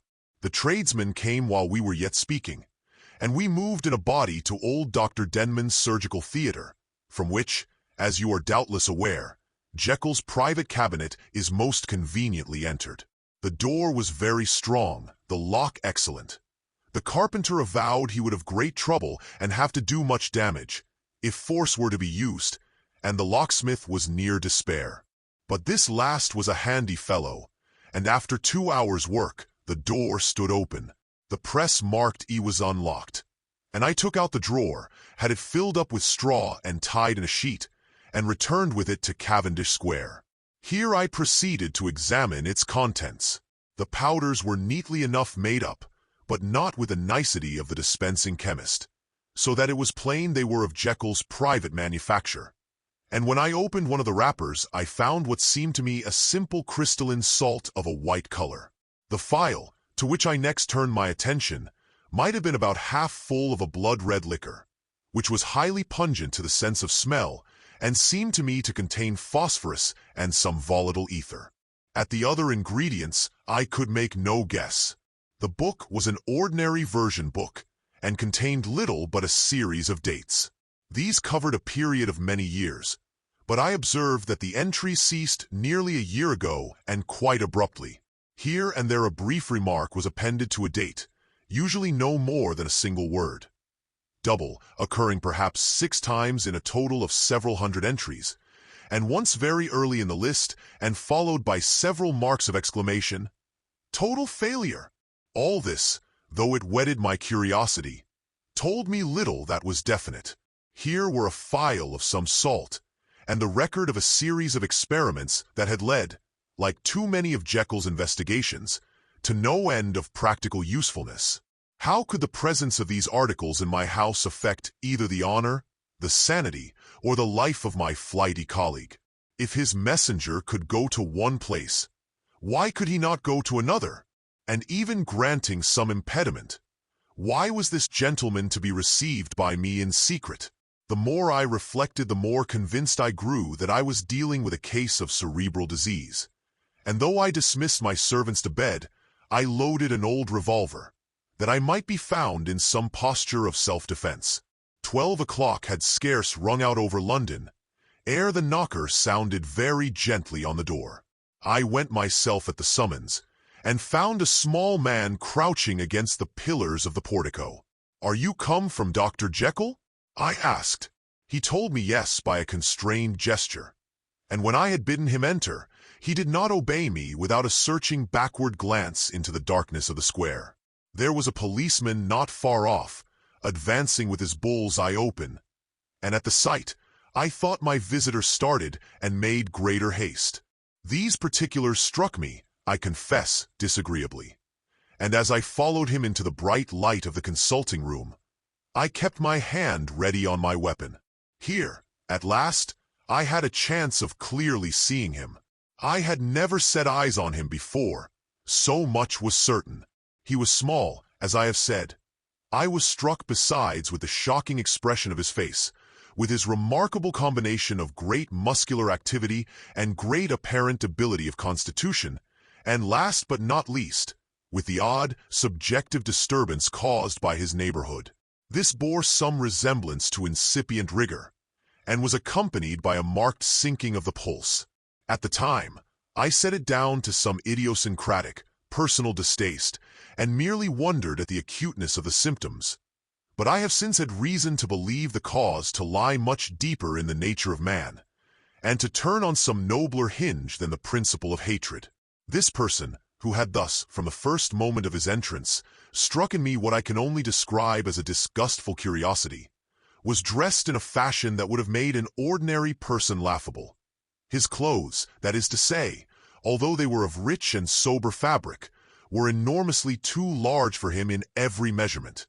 The trousers hanging on his legs and rolled up to keep them from the ground, the waist of the coat below his haunches, and the collar sprawling wide upon his shoulders. Strange to relate, this ludicrous accoutrement was far from moving me to laughter.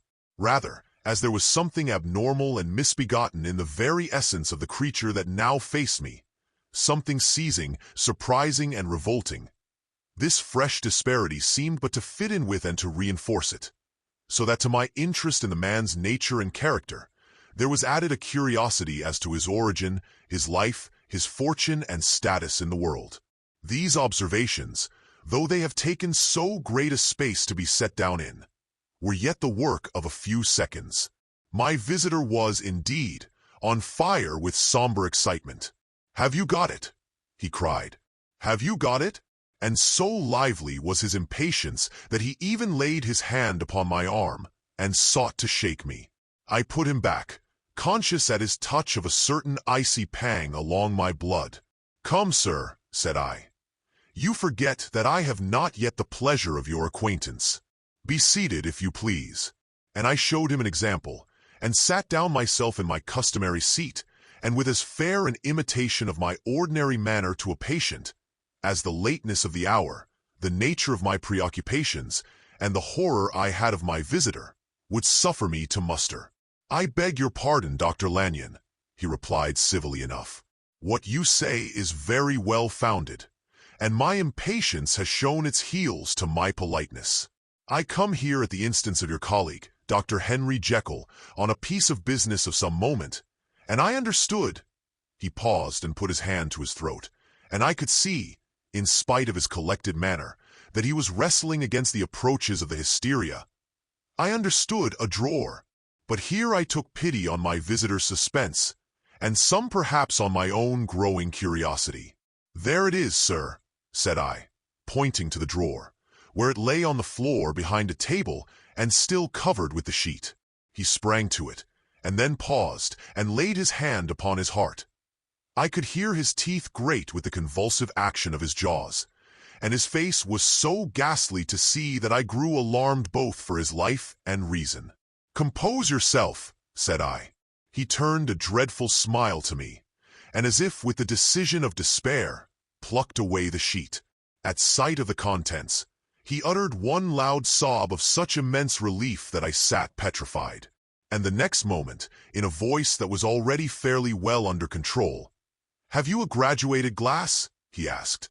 I rose from my place with something of an effort and gave him what he asked. He thanked me with a smiling nod, measured out a few minims of the red tincture, and added one of the powders. The mixture, which was at first of a reddish hue, began, in proportion as the crystals melted, to brighten in color, to effervesce audibly, and to throw off small fumes of vapor. Suddenly and at the same moment, the ebullition ceased, and the compound changed to a dark purple, which faded again more slowly to a watery green.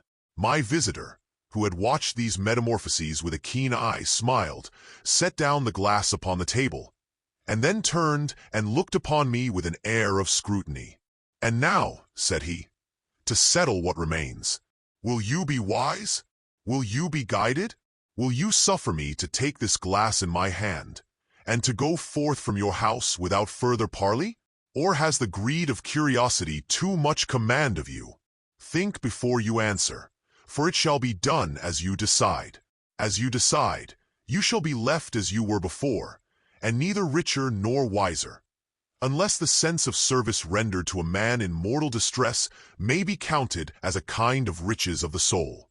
Or, if you shall so prefer to choose, a new province of knowledge and new avenues to fame and power shall be laid open to you, here, in this room, upon the instant, and your sight shall be blasted by a prodigy to stagger the unbelief of Satan." "Sir," said I, affecting a coolness that I was far from truly possessing, "you speak enigmas, and you will perhaps not wonder that I hear you with no very strong impression of belief. But I have gone too far in the way of inexplicable services to pause before I see the end." "It is well," replied my visitor. "Lanyon, you remember your vows. What follows is under the seal of our profession. And now, you who have so long been bound to the most narrow and material views, you who have denied the virtue of transcendental medicine, you who have derided your superiors, behold!" He put the glass to his lips and drank at one gulp. A cry followed. He reeled, staggered, clutched at the table and held on, staring with injected eyes, gasping with open mouth. And as I looked there came, I thought, a change. He seemed to swell. His face became suddenly black and the features seemed to melt and alter. And the next moment, I had sprung to my feet and leaped back against the wall, my arms raised to shield me from that prodigy, my mind submerged in terror. "Oh God!" I screamed, and "Oh God!" again and again.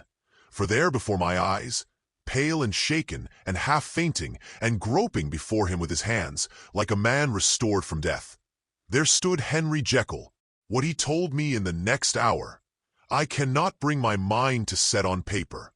I saw what I saw, I heard what I heard, and my soul sickened at it.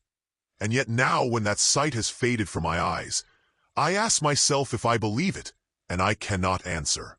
My life is shaken to its roots. Sleep has left me. The deadliest terror sits by me at all hours of the day and night. And I feel that my days are numbered, and that I must die, and yet I shall die incredulous. As for the moral turpitude that man unveiled to me, even with tears of penitence, I cannot, even in memory, dwell on it without a start of horror. I will say but one thing, utter son, and that, if you can bring your mind to credit it, will be more than enough. The creature who crept into my house that night was, on Jekyll's own confession, known by the name of Hyde and hunted for in every corner of the land as the murderer of Carew. Hasty Lanyon. Chapter 10. Henry Jekyll's full statement of the case. I was born in the year 18, to a large fortune, endowed besides with excellent parts, inclined by nature to industry, fond of the respect of the wise and good among my fellow men, and thus, as might have been supposed, with every guarantee of an honorable and distinguished future. And indeed the worst of my faults was a certain impatient gaiety of disposition, such as has made the happiness of many, but such as I found it hard to reconcile with my imperious desire to carry my head high, and wear a more than commonly grave countenance before the public. Hence it came about that I concealed my pleasures, and that when I reached years of reflection and began to look round me and take stock of my progress and position in the world, I stood already committed to a profound duplicity of life. Many a man would have even blazoned such irregularities as I was guilty of, but from the high views that I had set before me, I regarded and hid them with an almost morbid sense of shame. It was thus rather the exacting nature of my aspirations than any particular degradation in my faults that made me what I was, and, with even a deeper trench than in the majority of men, severed in me those provinces of good and ill which divide and compound man's dual nature. In this case, I was driven to reflect deeply and inveterately on that hard law of life, which lies at the root of religion and is one of the most plentiful springs of distress. Though so profound a double-dealer, I was in no sense a hypocrite. Both sides of me were in dead earnest. I was no more myself when I laid aside restraint and plunged in shame, than when I labored, in the eye of day, at the furtherance of knowledge or the relief of sorrow and suffering. And it chanced that the direction of my scientific studies, which led wholly towards the mystic and the transcendental, reacted and shed a strong light on this consciousness of the perennial war among my members. With every day, and from both sides of my intelligence, the moral and the intellectual, I thus drew steadily nearer to that truth, by whose partial discovery I have been doomed to such a dreadful shipwreck. That man is not truly one, but truly two. I say two, because the state of my own knowledge does not pass beyond that point. Others will follow, others will outstrip me on the same lines, and I hazard the guess that man will be ultimately known for a mere polity of multifarious, incongruous, and independent denizens. I, for my part, from the nature of my life, advanced infallibly in one direction and in one direction only. It was on the moral side, and in my own person, that I learned to recognize the thorough and primitive duality of man. I saw that, of the two natures that contended in the field of my consciousness, even if I could rightly be said to be either, it was only because I was radically both. And from an early date, even before the course of my scientific discoveries had begun to suggest the most naked possibility of such a miracle, I had learned to dwell with pleasure, as a beloved daydream, on the thought of the separation of these elements. If each, I told myself, could be housed in separate identities, life would be relieved of all that was unbearable. The unjust might go his way, delivered from the aspirations and remorse of his more upright twin, and the just could walk steadfastly and securely on his upward path, doing the good things in which he found his pleasure, and no longer exposed to disgrace and penitence by the hands of this extraneous evil. It was the curse of mankind that these incongruous faggots were thus bound together, that in the agonized womb of consciousness, these polar twins should be continuously struggling. How, then, were they dissociated? I was so far in my reflections when, as I have said, a side light began to shine upon the subject from the laboratory table. I began to perceive more deeply than it has ever yet been stated the trembling immateriality, the mist-like transience, of this seemingly so solid body in which we walk attired. Certain agents I found to have the power to shake and pluck back that fleshly vestment, even as a wind might toss the curtains of a pavilion. For two good reasons, I will not enter deeply into this scientific branch of my confession. First, because I have been made to learn that the doom and burthen of our life is bound forever on man's shoulders, and when the attempt is made to cast it off, it but returns upon us with more unfamiliar and more awful pressure.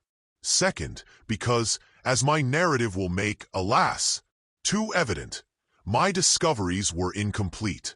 Enough, then, that I not only recognized my natural body from the mere aura and effulgence of certain of the powers that made up my spirit, but managed to compound a drug by which these powers should be dethroned from their supremacy, and a second form and countenance substituted, none the less natural to me because they were the expression and bore the stamp of lower elements in my soul. I hesitated long before I put this theory to the test of practice.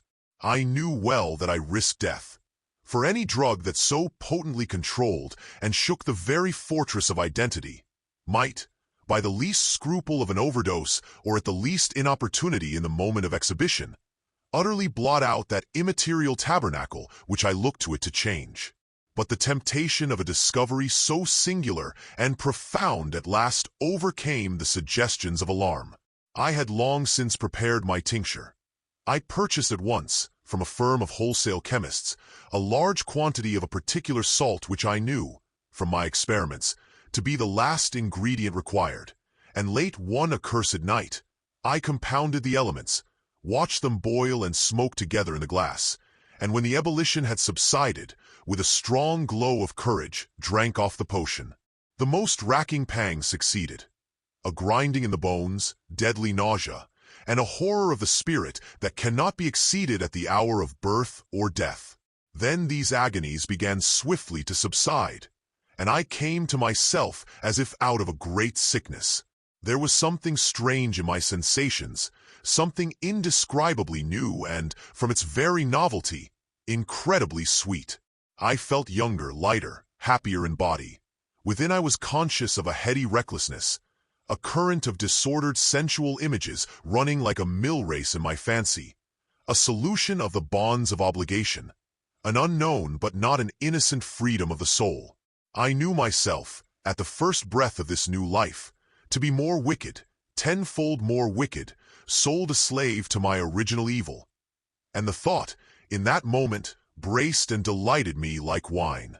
I stretched out my hands, exulting in the freshness of these sensations, and in the act, I was suddenly aware that I had lost in stature. There was no mirror, at that date, in my room. That which stands beside me as I write was brought there later on and for the very purpose of these transformations. The night, however, was far gone into the morning. The morning, black as it was nearly ripe for the conception of the day.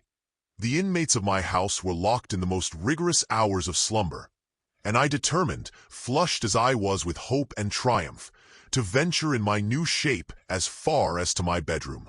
I crossed the yard, wherein the constellations looked down upon me. I could have thought, with wonder, the first creature of that sort that their unsleeping vigilance had yet disclosed to them. I stole through the corridors, a stranger in my own house, and coming to my room, I saw for the first time the appearance of Edward Hyde. I must here speak by theory alone, saying not that which I know, but that which I suppose to be most probable. The evil side of my nature, to which I had now transferred the stamping efficacy, was less robust and less developed than the good which I had just opposed. Again, in the course of my life, which had been, after all, 9/10 a life of effort, virtue, and control, it had been much less exercised and much less exhausted. And hence, as I think, it came about that Edward Hyde was so much smaller, slighter, and younger than Henry Jekyll. Even as good shone upon the countenance of the one, evil was written broadly and plainly on the face of the other. Evil besides, which I must still believe to be the lethal side of man, had left on that body an imprint of deformity and decay. And yet when I looked upon that ugly idol in the glass, I was conscious of no repugnance, rather of a leap of welcome. This, too, was myself. It seemed natural and human. In my eyes it bore a livelier image of the spirit. It seemed more express and single than the imperfect and divided countenance I had been hitherto accustomed to call mine. And in so far I was doubtless right. I have observed that when I wore the semblance of Edward Hyde, none could come near to me at first without a visible misgiving of the flesh. This, as I take it, was because all human beings, as we meet them, are commingled out of good and evil, and Edward Hyde, alone in the ranks of mankind, was pure evil. I lingered but a moment at the mirror. The second and conclusive experiment had yet to be attempted. It yet remained to be seen if I had lost my identity beyond redemption and must flee before daylight from a house that was no longer mine. And hurrying back to my cabinet, I once more prepared and drank the cup, once more suffered the pangs of dissolution, and came to myself once more with the character, the stature, and the face of Henry Jekyll. That night I had come to the fatal crossroads. Had I approached my discovery in a more noble spirit, had I risked the experiment while under the empire of generous or pious aspirations, all must have been otherwise, and from these agonies of death and birth, I had come forth an angel instead of a fiend. The drug had no discriminating action. It was neither diabolical nor divine. It but shook the doors of the prison house of my disposition, and like the captives of Philippi, that which stood within ran forth. At that time my virtue slumbered. My evil, kept awake by ambition, was alert and swift to seize the occasion, and the thing that was projected was Edward Hyde. Hence, although I had now two characters as well as two appearances, one was wholly evil, and the other was still the old Henry Jekyll, that incongruous compound of whose reformation and improvement I had already learned to despair. The movement was thus wholly toward the worse. Even at that time, I had not conquered my aversions to the dryness of a life of study. I would still be merrily disposed at times, and as my pleasures were, to say the least, undignified, and I was not only well known and highly considered, but growing towards the elderly man, this incoherency of my life was daily growing more unwelcome. It was on this side that my new power tempted me until I fell in slavery. I had but to drink the cup, to doff at once the body of the noted professor, and to assume, like a thick cloak, that of Edward Hyde. I smiled at the notion. It seemed to me at the time to be humorous, and I made my preparations with the most studious care. I took and furnished that house in Soho, to which Hyde was tracked by the police, and engaged as a housekeeper a creature whom I knew well to be silent and unscrupulous. On the other side, I announced to my servants that a Mr. Hyde, whom I described, was to have full liberty and power about my house in the square, and to parry mishaps, I even called and made myself a familiar object in my second character. I next drew up that will to which you so much objected, so that if anything befell me in the person of Dr. Jekyll, I could enter on that of Edward Hyde without pecuniary loss. And thus fortified, as I supposed, on every side, I began to profit by the strange immunities of my position. Men have before hired bravos to transact their crimes, while their own person and reputation sat under shelter. I was the first that ever did so for his pleasures. I was the first that could plod in the public eye with a load of genial respectability, and in a moment, like a schoolboy, strip off these lendings and spring headlong into the sea of liberty. But for me, in my impenetrable mantle, the safety was complete. Think of it. I did not even exist. Let me but escape into my laboratory door. Give me but a second or two to mix and swallow the draught that I had always standing ready, and whatever he had done, Edward Hyde would pass away like the stain of breath upon a mirror. And there in his stead, quietly at home, trimming the midnight lamp in his study, a man who could afford to laugh at suspicion, would be Henry Jekyll. The pleasures which I made haste to seek in my disguise were, as I have said, undignified. I would scarce use a harder term, but in the hands of Edward Hyde, they soon began to turn toward the monstrous. When I would come back from these excursions, I was often plunged into a kind of wonder at my vicarious depravity. This familiar that I called out of my own soul, and sent forth alone to do his good pleasure, was a being inherently malign and villainous. His every act and thought centered on self, drinking pleasure with bestial avidity from any degree of torture to another, relentless like a man of stone. Henry Jekyll stood at times aghast before the acts of Edward Hyde, but the situation was apart from ordinary laws and insidiously relaxed the grasp of conscience. It was Hyde, after all, and Hyde alone, that was guilty. Jekyll was no worse. He woke again to his good qualities seemingly unimpaired. He would even make haste, where it was possible, to undo the evil done by Hyde. And thus his conscience slumbered. Into the details of the infamy at which I thus connived, for even now I can scarce grant that I committed it, I have no design of entering. I mean but to point out the warnings and the successive steps with which my chastisement approached. I met with one accident which, as it brought on no consequence, I shall no more than mention. An act of cruelty to a child aroused against me the anger of a passerby, whom I recognized the other day in the person of your kinsman. The doctor and the child's family joined him. There were moments when I feared for my life. And at last, in order to pacify their too just resentment, Edward Hyde had to bring them to the door and pay them in a check drawn in the name of Henry Jekyll. But this danger was easily eliminated from the future by opening an account at another bank in the name of Edward Hyde himself. And when, by sloping my own hand backward, I had supplied my double with a signature, I thought I sat beyond the reach of fate. Some 2 months before the murder of Sir Danvers, I had been out for one of my adventures, had returned at a late hour, and woke the next day in bed with somewhat odd sensations. It was in vain I looked about me. In vain I saw the decent furniture and tall proportions of my room in the square. In vain that I recognized the pattern of the bed curtains and the design of the mahogany frame. Something still kept insisting that I was not where I was, that I had not wakened where I seemed to be, but in the little room in Soho where I was accustomed to sleep in the body of Edward Hyde. I smiled to myself, and in my psychological way, began lazily to inquire into the elements of this illusion, occasionally, even as I did so, dropping back into a comfortable morning doze. I was still so engaged when, in one of my more wakeful moments, my eyes fell upon my hand. Now the hand of Henry Jekyll, as you have often remarked, was professional in shape and size. It was large, firm, white, and comely. But the hand which I now saw, clearly enough, in the yellow light of a mid-London morning, lying half shut on the bedclothes, was lean corded knuckly of a dusky pallor and thickly shaded with a swart growth of hair. It was the hand of Edward Hyde.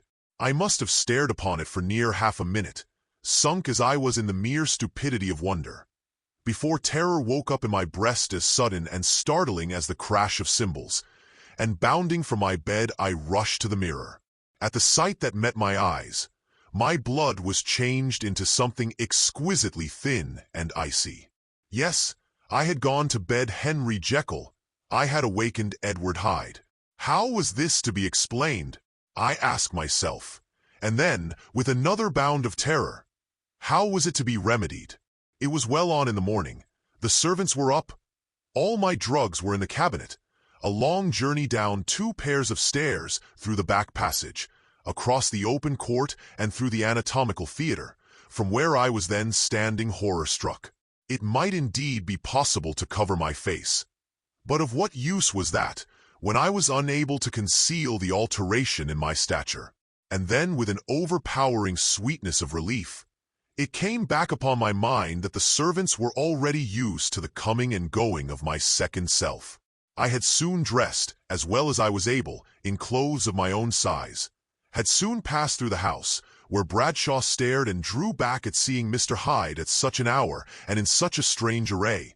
And 10 minutes later, Dr. Jekyll had returned to his own shape and was sitting down, with a darkened brow, to make a feint of breakfasting. Small indeed was my appetite. This inexplicable incident, this reversal of my previous experience, seemed, like the Babylonian finger on the wall, to be spelling out the letters of my judgment. And I began to reflect more seriously than ever before on the issues and possibilities of my double existence. That part of me which I had the power of projecting had lately been much exercised and nourished. It had seemed to me of late as though the body of Edward Hyde had grown in stature, as though, when I wore that form, I were conscious of a more generous tide of blood. And I began to spy a danger that, if this were much prolonged, the balance of my nature might be permanently overthrown, the power of voluntary change be forfeited, and the character of Edward Hyde become irrevocably mine. The power of the drug had not been always equally displayed. Once, very early in my career, it had totally failed me. Since then I had been obliged on more than one occasion to double, and once, with infinite risk of death, to treble the amount. And these rare uncertainties had cast hitherto the sole shadow on my contentment.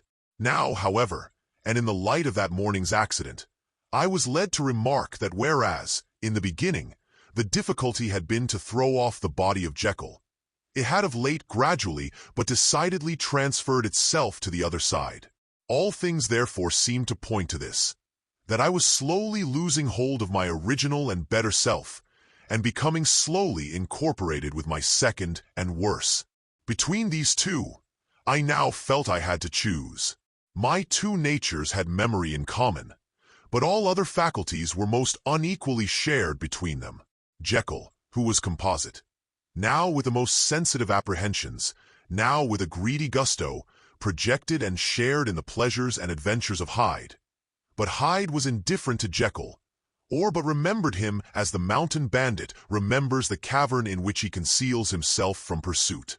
Jekyll had more than a father's interest. Hyde had more than a son's indifference. To cast in my lot with Jekyll was to die to those appetites which I had long secretly indulged and had of late begun to pamper. To cast it in with Hyde was to die to 1,000 interests and aspirations, and to become, at a blow and forever, despised and friendless. The bargain might appear unequal, but there was still another consideration in the scales. For while Jekyll would suffer smartingly in the fires of abstinence, Hyde would be not even conscious of all that he had lost.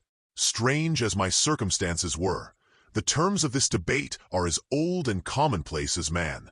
Much the same inducements and alarms cast the die for any tempted and trembling sinner. And it fell out with me, as it falls with so vast a majority of my fellows, that I chose the better part and was found wanting in the strength to keep to it.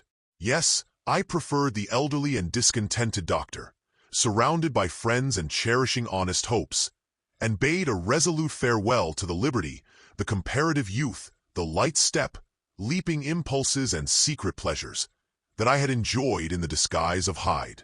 I made this choice perhaps with some unconscious reservation, for I neither gave up the house in Soho, nor destroyed the clothes of Edward Hyde, which still lay ready in my cabinet. For 2 months, however, I was true to my determination. For 2 months, I led a life of such severity as I had never before attained to, and enjoyed the compensations of an approving conscience. But time began at last to obliterate the freshness of my alarm. The praises of conscience began to grow into a thing of course. I began to be tortured with throes and longings, as of Hyde struggling after freedom. And at last, in an hour of moral weakness, I once again compounded and swallowed the transforming draught. I do not suppose that, when a drunkard reasons with himself upon his vice, he is once out of 500 times affected by the dangers that he runs through his brutish physical insensibility. Neither had I, long as I had considered my position, made enough allowance for the complete moral insensibility and insensate readiness to evil, which were the leading characters of Edward Hyde. Yet it was by these that I was punished. My devil had been long caged. He came out roaring. I was conscious, even when I took the draught, of a more unbridled, a more furious propensity to ill. It must have been this, I suppose, that stirred in my soul that tempest of impatience with which I listened to the civilities of my unhappy victim. I declare, at least before God, no man morally sane could have been guilty of that crime upon so pitiful a provocation, and that I struck in no more reasonable spirit than that in which a sick child may break a plaything. But I had voluntarily stripped myself of all those balancing instincts by which even the worst of us continues to walk with some degree of steadiness among temptations. And in my case, to be tempted, however slightly, was to fall. Instantly the spirit of hell awoke in me and raged. With a transport of glee, I mauled the unresisting body, tasting delight from every blow. And it was not till weariness had begun to succeed that I was suddenly, in the top fit of my delirium, struck through the heart by a cold thrill of terror. A mist dispersed. I saw my life to be forfeit, and fled from the scene of these excesses, at once glorying and trembling, my lust of evil gratified and stimulated, my love of life screwed to the topmost peg. I ran to the house in Soho, and, to make assurance doubly sure, destroyed my papers. Thence I set out through the lamplit streets, in the same divided ecstasy of mind, gloating on my crime, light-headedly devising others in the future, and yet still hastening and still hearkening in my wake for the steps of the avenger. Hyde had a song upon his lips as he compounded the draught, and as he drank it, pledged the dead man. The pangs of transformation had not done tearing him, before Henry Jekyll, with streaming tears of gratitude and remorse, had fallen upon his knees and lifted his clasped hands to God. The veil of self-indulgence was rent from head to foot. I saw my life as a whole. I followed it up from the days of childhood, when I had walked with my father's hand, and through the self-denying toils of my professional life, to arrive again and again, with the same sense of unreality, at the damned horrors of the evening. I could have screamed aloud. I sought with tears and prayers to smother down the crowd of hideous images and sounds with which my memory swarmed against me. And still, between the petitions, the ugly face of my iniquity stared into my soul. As the acuteness of this remorse began to die away, it was succeeded by a sense of joy. The problem of my conduct was solved. Hyde was thenceforth impossible. Whether I would or not, I was now confined to the better part of my existence, and oh, how I rejoiced to think of it! With what willing humility I embraced anew the restrictions of natural life. With what sincere renunciation I locked the door by which I had so often gone and come, and ground the key under my heel. The next day came the news that the murder had not been overlooked, that the guilt of Hyde was patent to the world, and that the victim was a man high in public estimation. It was not only a crime, it had been a tragic folly. I think I was glad to know it. I think I was glad to have my better impulses thus buttressed and guarded by the terrors of the scaffold. Jekyll was now my city of refuge. Let but Hyde peep out an instant, and the hands of all men would be raised to take and slay him. I resolved in my future conduct to redeem the past, and I can say with honesty that my resolve was fruitful of some good. You know yourself how earnestly, in the last months of the last year, I labored to relieve suffering. You know that much was done for others, and that the days passed quietly, almost happily for myself. Nor can I truly say that I wearied of this beneficent and innocent life. I think instead that I daily enjoyed it more completely, but I was still cursed with my duality of purpose, And as the first edge of my penitence wore off, the lower side of me, so long indulged, so recently chained down, began to growl for license. Not that I dreamed of resuscitating Hyde. The bare idea of that would startle me to frenzy. No, it was in my own person that I was once more tempted to trifle with my conscience. And it was as an ordinary secret sinner that I at last fell before the assaults of temptation. There comes an end to all things. The most capacious measure is filled at last. And this brief condescension to my evil finally destroyed the balance of my soul. And yet I was not alarmed. The fall seemed natural, like a return to the old days before I had made my discovery. It was a fine, clear January day, wet underfoot where the frost had melted, but cloudless overhead, and the Regent's Park was full of winter chirrupings and sweet with spring odors. I sat in the sun on a bench, the animal within me licking the chops of memory, the spiritual side a little drowsed, promising subsequent penitence, but not yet moved to begin.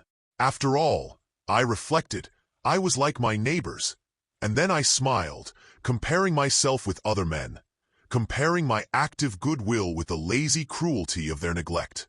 And at the very moment of that vainglorious thought, a qualm came over me, a horrid nausea and the most deadly shuddering. These passed away and left me faint, and then as in its turn faintness subsided, I began to be aware of a change in the temper of my thoughts, a greater boldness, a contempt of danger, a solution of the bonds of obligation. I looked down. My clothes hung formlessly on my shrunken limbs. The hand that lay on my knee was corded and hairy. I was once more Edward Hyde, a moment before I had been safe of all men's respect, wealthy, beloved, the cloth laying for me in the dining room at home. And now I was the common quarry of mankind, hunted, houseless, a known murderer, thrall to the gallows. My reason wavered, but it did not fail me utterly. I have more than once observed that in my second character, my faculties seemed sharpened to a point and my spirits more tensely elastic. Thus it came about that, where Jekyll perhaps might have succumbed, Hyde rose to the importance of the moment. My drugs were in one of the presses of my cabinet. How was I to reach them? That was the problem that, crushing my temples in my hands, I set myself to solve. The laboratory door I had closed. If I sought to enter by the house, my own servants would consign me to the gallows. I saw I must employ another hand, and thought of Lanyon. How was he to be reached? How persuaded? Supposing that I escaped capture in the streets, how was I to make my way into his presence? And how should I, an unknown and displeasing visitor, prevail on the famous physician to rifle the study of his colleague, Dr. Jekyll? Then I remembered that of my original character, one part remained to me. I could write my own hand, and once I had conceived that kindling spark, the way that I must follow became lighted up from end to end. Thereupon, I arranged my clothes as best I could, and summoning a passing hansom, drove to an hotel in Portland Street, the name of which I chanced to remember. At my appearance, which was indeed comical enough, however tragic a fate these garments covered, the driver could not conceal his mirth. I gnashed my teeth upon him with a gust of devilish fury, and the smile withered from his face, happily for him, yet more happily for myself, for in another instant I had certainly dragged him from his perch. At the inn, as I entered, I looked about me with so black a countenance as made the attendants tremble. Not a look did they exchange in my presence, but obsequiously took my orders, led me to a private room, and brought me wherewithal to write. Hyde in danger of his life was a creature new to me, shaken with inordinate anger, strung to the pitch of murder, lusting to inflict pain. Yet the creature was astute, mastered his fury with a great effort of the will, composed his two important letters, one to Lanyon and one to Poole, and that he might receive actual evidence of their being posted, sent them out with directions that they should be registered. Thenceforward, he sat all day over the fire in the private room, gnawing his nails. There he dined, sitting alone with his fears, the waiter visibly quailing before his eye. And thence, when the night was fully come, he set forth in the corner of a closed cab and was driven to and fro about the streets of the city. I cannot say I. That child of hell had nothing human. Nothing lived in him but fear and hatred. And when at last, thinking the driver had begun to grow suspicious, he discharged the cab and ventured on foot, attired in his misfitting clothes, an object marked out for observation, into the midst of the nocturnal passengers, these two base passions raged within him like a tempest. He walked fast, hunted by his fears, chattering to himself, skulking through the less frequented thoroughfares, counting the minutes that still divided him from midnight. Once a woman spoke to him, offering, I think, a box of lights. He smote her in the face, and she fled. When I came to myself at Lanyon's, the horror of my old friend perhaps affected me somewhat. I do not know. It was at least but a drop in the sea to the abhorrence with which I looked back upon these hours. A change had come over me. It was no longer the fear of the gallows. It was the horror of being Hyde that racked me. I received Lanyon's condemnation partly in a dream. It was partly in a dream that I came home to my own house and got into bed. I slept after the prostration of the day, with a stringent and profound slumber, which not even the nightmares that wrung me could avail to break. I awoke in the morning shaken, weakened, but refreshed. I still hated and feared the thought of the brute that slept within me, and I had not of course forgotten the appalling dangers of the day before. But I was once more at home, in my own house and close to my drugs, and gratitude for my escape shone so strong in my soul that it almost rivaled the brightness of hope. I was stepping leisurely across the court after breakfast, drinking the chill of the air with pleasure, when I was seized again with those indescribable sensations that heralded the change, and I had but the time to gain the shelter of my cabinet, before I was once again raging and freezing with the passions of Hyde. It took on this occasion a double dose to recall me to myself, and alas, 6 hours after, as I sat looking sadly in the fire, the pangs returned, and the drug had to be re-administered. In short, from that day forth it seemed only by a great effort as of gymnastics, and only under the immediate stimulation of the drug, that I was able to wear the countenance of Jekyll. At all hours of the day and night, I would be taken with a premonitory shudder. Above all, if I slept or even dozed for a moment in my chair, it was always as Hyde that I awakened. Under the strain of this continually impending doom, and by the sleeplessness to which I now condemned myself, even beyond what I had thought possible to man, I became, in my own person, a creature eaten up and emptied by fever, languidly weak both in body and mind, and solely occupied by one thought, the horror of my other self. But when I slept, or when the virtue of the medicine wore off, I would leap almost without transition, for the pangs of transformation grew daily less marked, into the possession of a fancy brimming with images of terror, a soul boiling with causeless hatreds, and a body that seemed not strong enough to contain the raging energies of life. The powers of Hyde seemed to have grown with the sickliness of Jekyll, and certainly the hate that now divided them was equal on each side. With Jekyll, it was a thing of vital instinct. He had now seen the full deformity of that creature that shared with him some of the phenomena of consciousness, and was co-heir with him to death. And beyond these links of community, which in themselves made the most poignant part of his distress, he thought of Hyde, for all his energy of life, as of something not only hellish but inorganic. This was the shocking thing, that the slime of the pit seemed to utter cries and voices, that the amorphous dust gesticulated and sinned, that what was dead and had no shape should usurp the offices of life. And this again, that insurgent horror was knit to him closer than a wife, closer than an eye, lay caged in his flesh, where he heard it mutter and felt it struggle to be born, and at every hour of weakness, and in the confidence of slumber, prevailed against him and deposed him out of life. The hatred of Hyde for Jekyll was of a different order. His terror of the gallows drove him continually to commit temporary suicide and return to his subordinate station of a part instead of a person.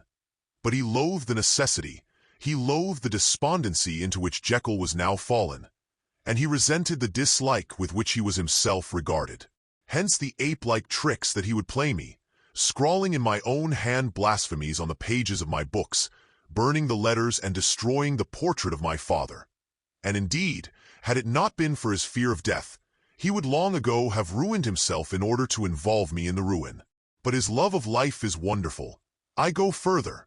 I, who sicken and freeze at the mere thought of him, when I recall the abjection and passion of this attachment, and when I know how he fears my power to cut him off by suicide, I find it in my heart to pity him. It is useless, and the time awfully fails me, to prolong this description. No one has ever suffered such torments, let that suffice. And yet even to these, habit brought, no, not alleviation, but a certain callousness of soul, a certain acquiescence of despair. And my punishment might have gone on for years, but for the last calamity which has now fallen, and which has finally severed me from my own face and nature. My provision of the salt, which had never been renewed since the date of the first experiment, began to run low. I sent out for a fresh supply and mixed the draught. The ebullition followed, and the first change of color, not the second. I drank it, and it was without efficiency. You will learn from Poole how I have had London ransacked. It was in vain, and I am now persuaded that my first supply was impure, and that it was that unknown impurity which lent efficacy to the draught. About a week has passed, and I am now finishing this statement under the influence of the last of the old powders. This, then, is the last time, short of a miracle, that Henry Jekyll can think his own thoughts or see his own face, now how sadly altered, in the glass.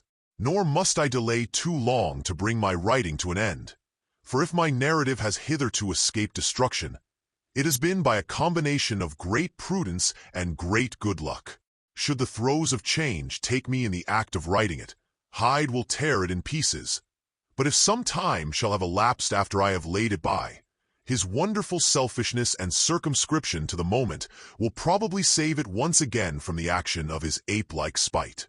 And indeed the doom that is closing on us both has already changed and crushed him. Half an hour from now, when I shall again and forever redo that hated personality, I know how I shall sit shuddering and weeping in my chair, or continue, with the most strained and fear-struck ecstasy of listening, to pace up and down this room, my last earthly refuge, and give ear to every sound of menace. Will Hyde die upon the scaffold, or will he find courage to release himself at the last moment? God knows. I am careless. This is my true hour of death, and what is to follow concerns another than myself. Here then, as I lay down the pen and proceed to seal up my confession, I bring the life of that unhappy Henry Jekyll to an end. Dear listener, another tale finds its resting place.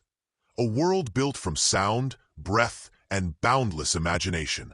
Here at Fictional Frequencies, we don't just tell stories. We resonate with them, letting each word echo into the corners of your mind and heart. Thank you for lending us your ears, your time, and your wonder. If this journey stirred something within you, stay a while, subscribe, share, and explore the many realms still waiting in our archive. And remember, every frequency holds a fiction, and every fiction holds a truth. Until our signals cross again, may your nights be vivid, your dreams untamed, and your inner world forever wide open. This is Fictional Frequencies signing off.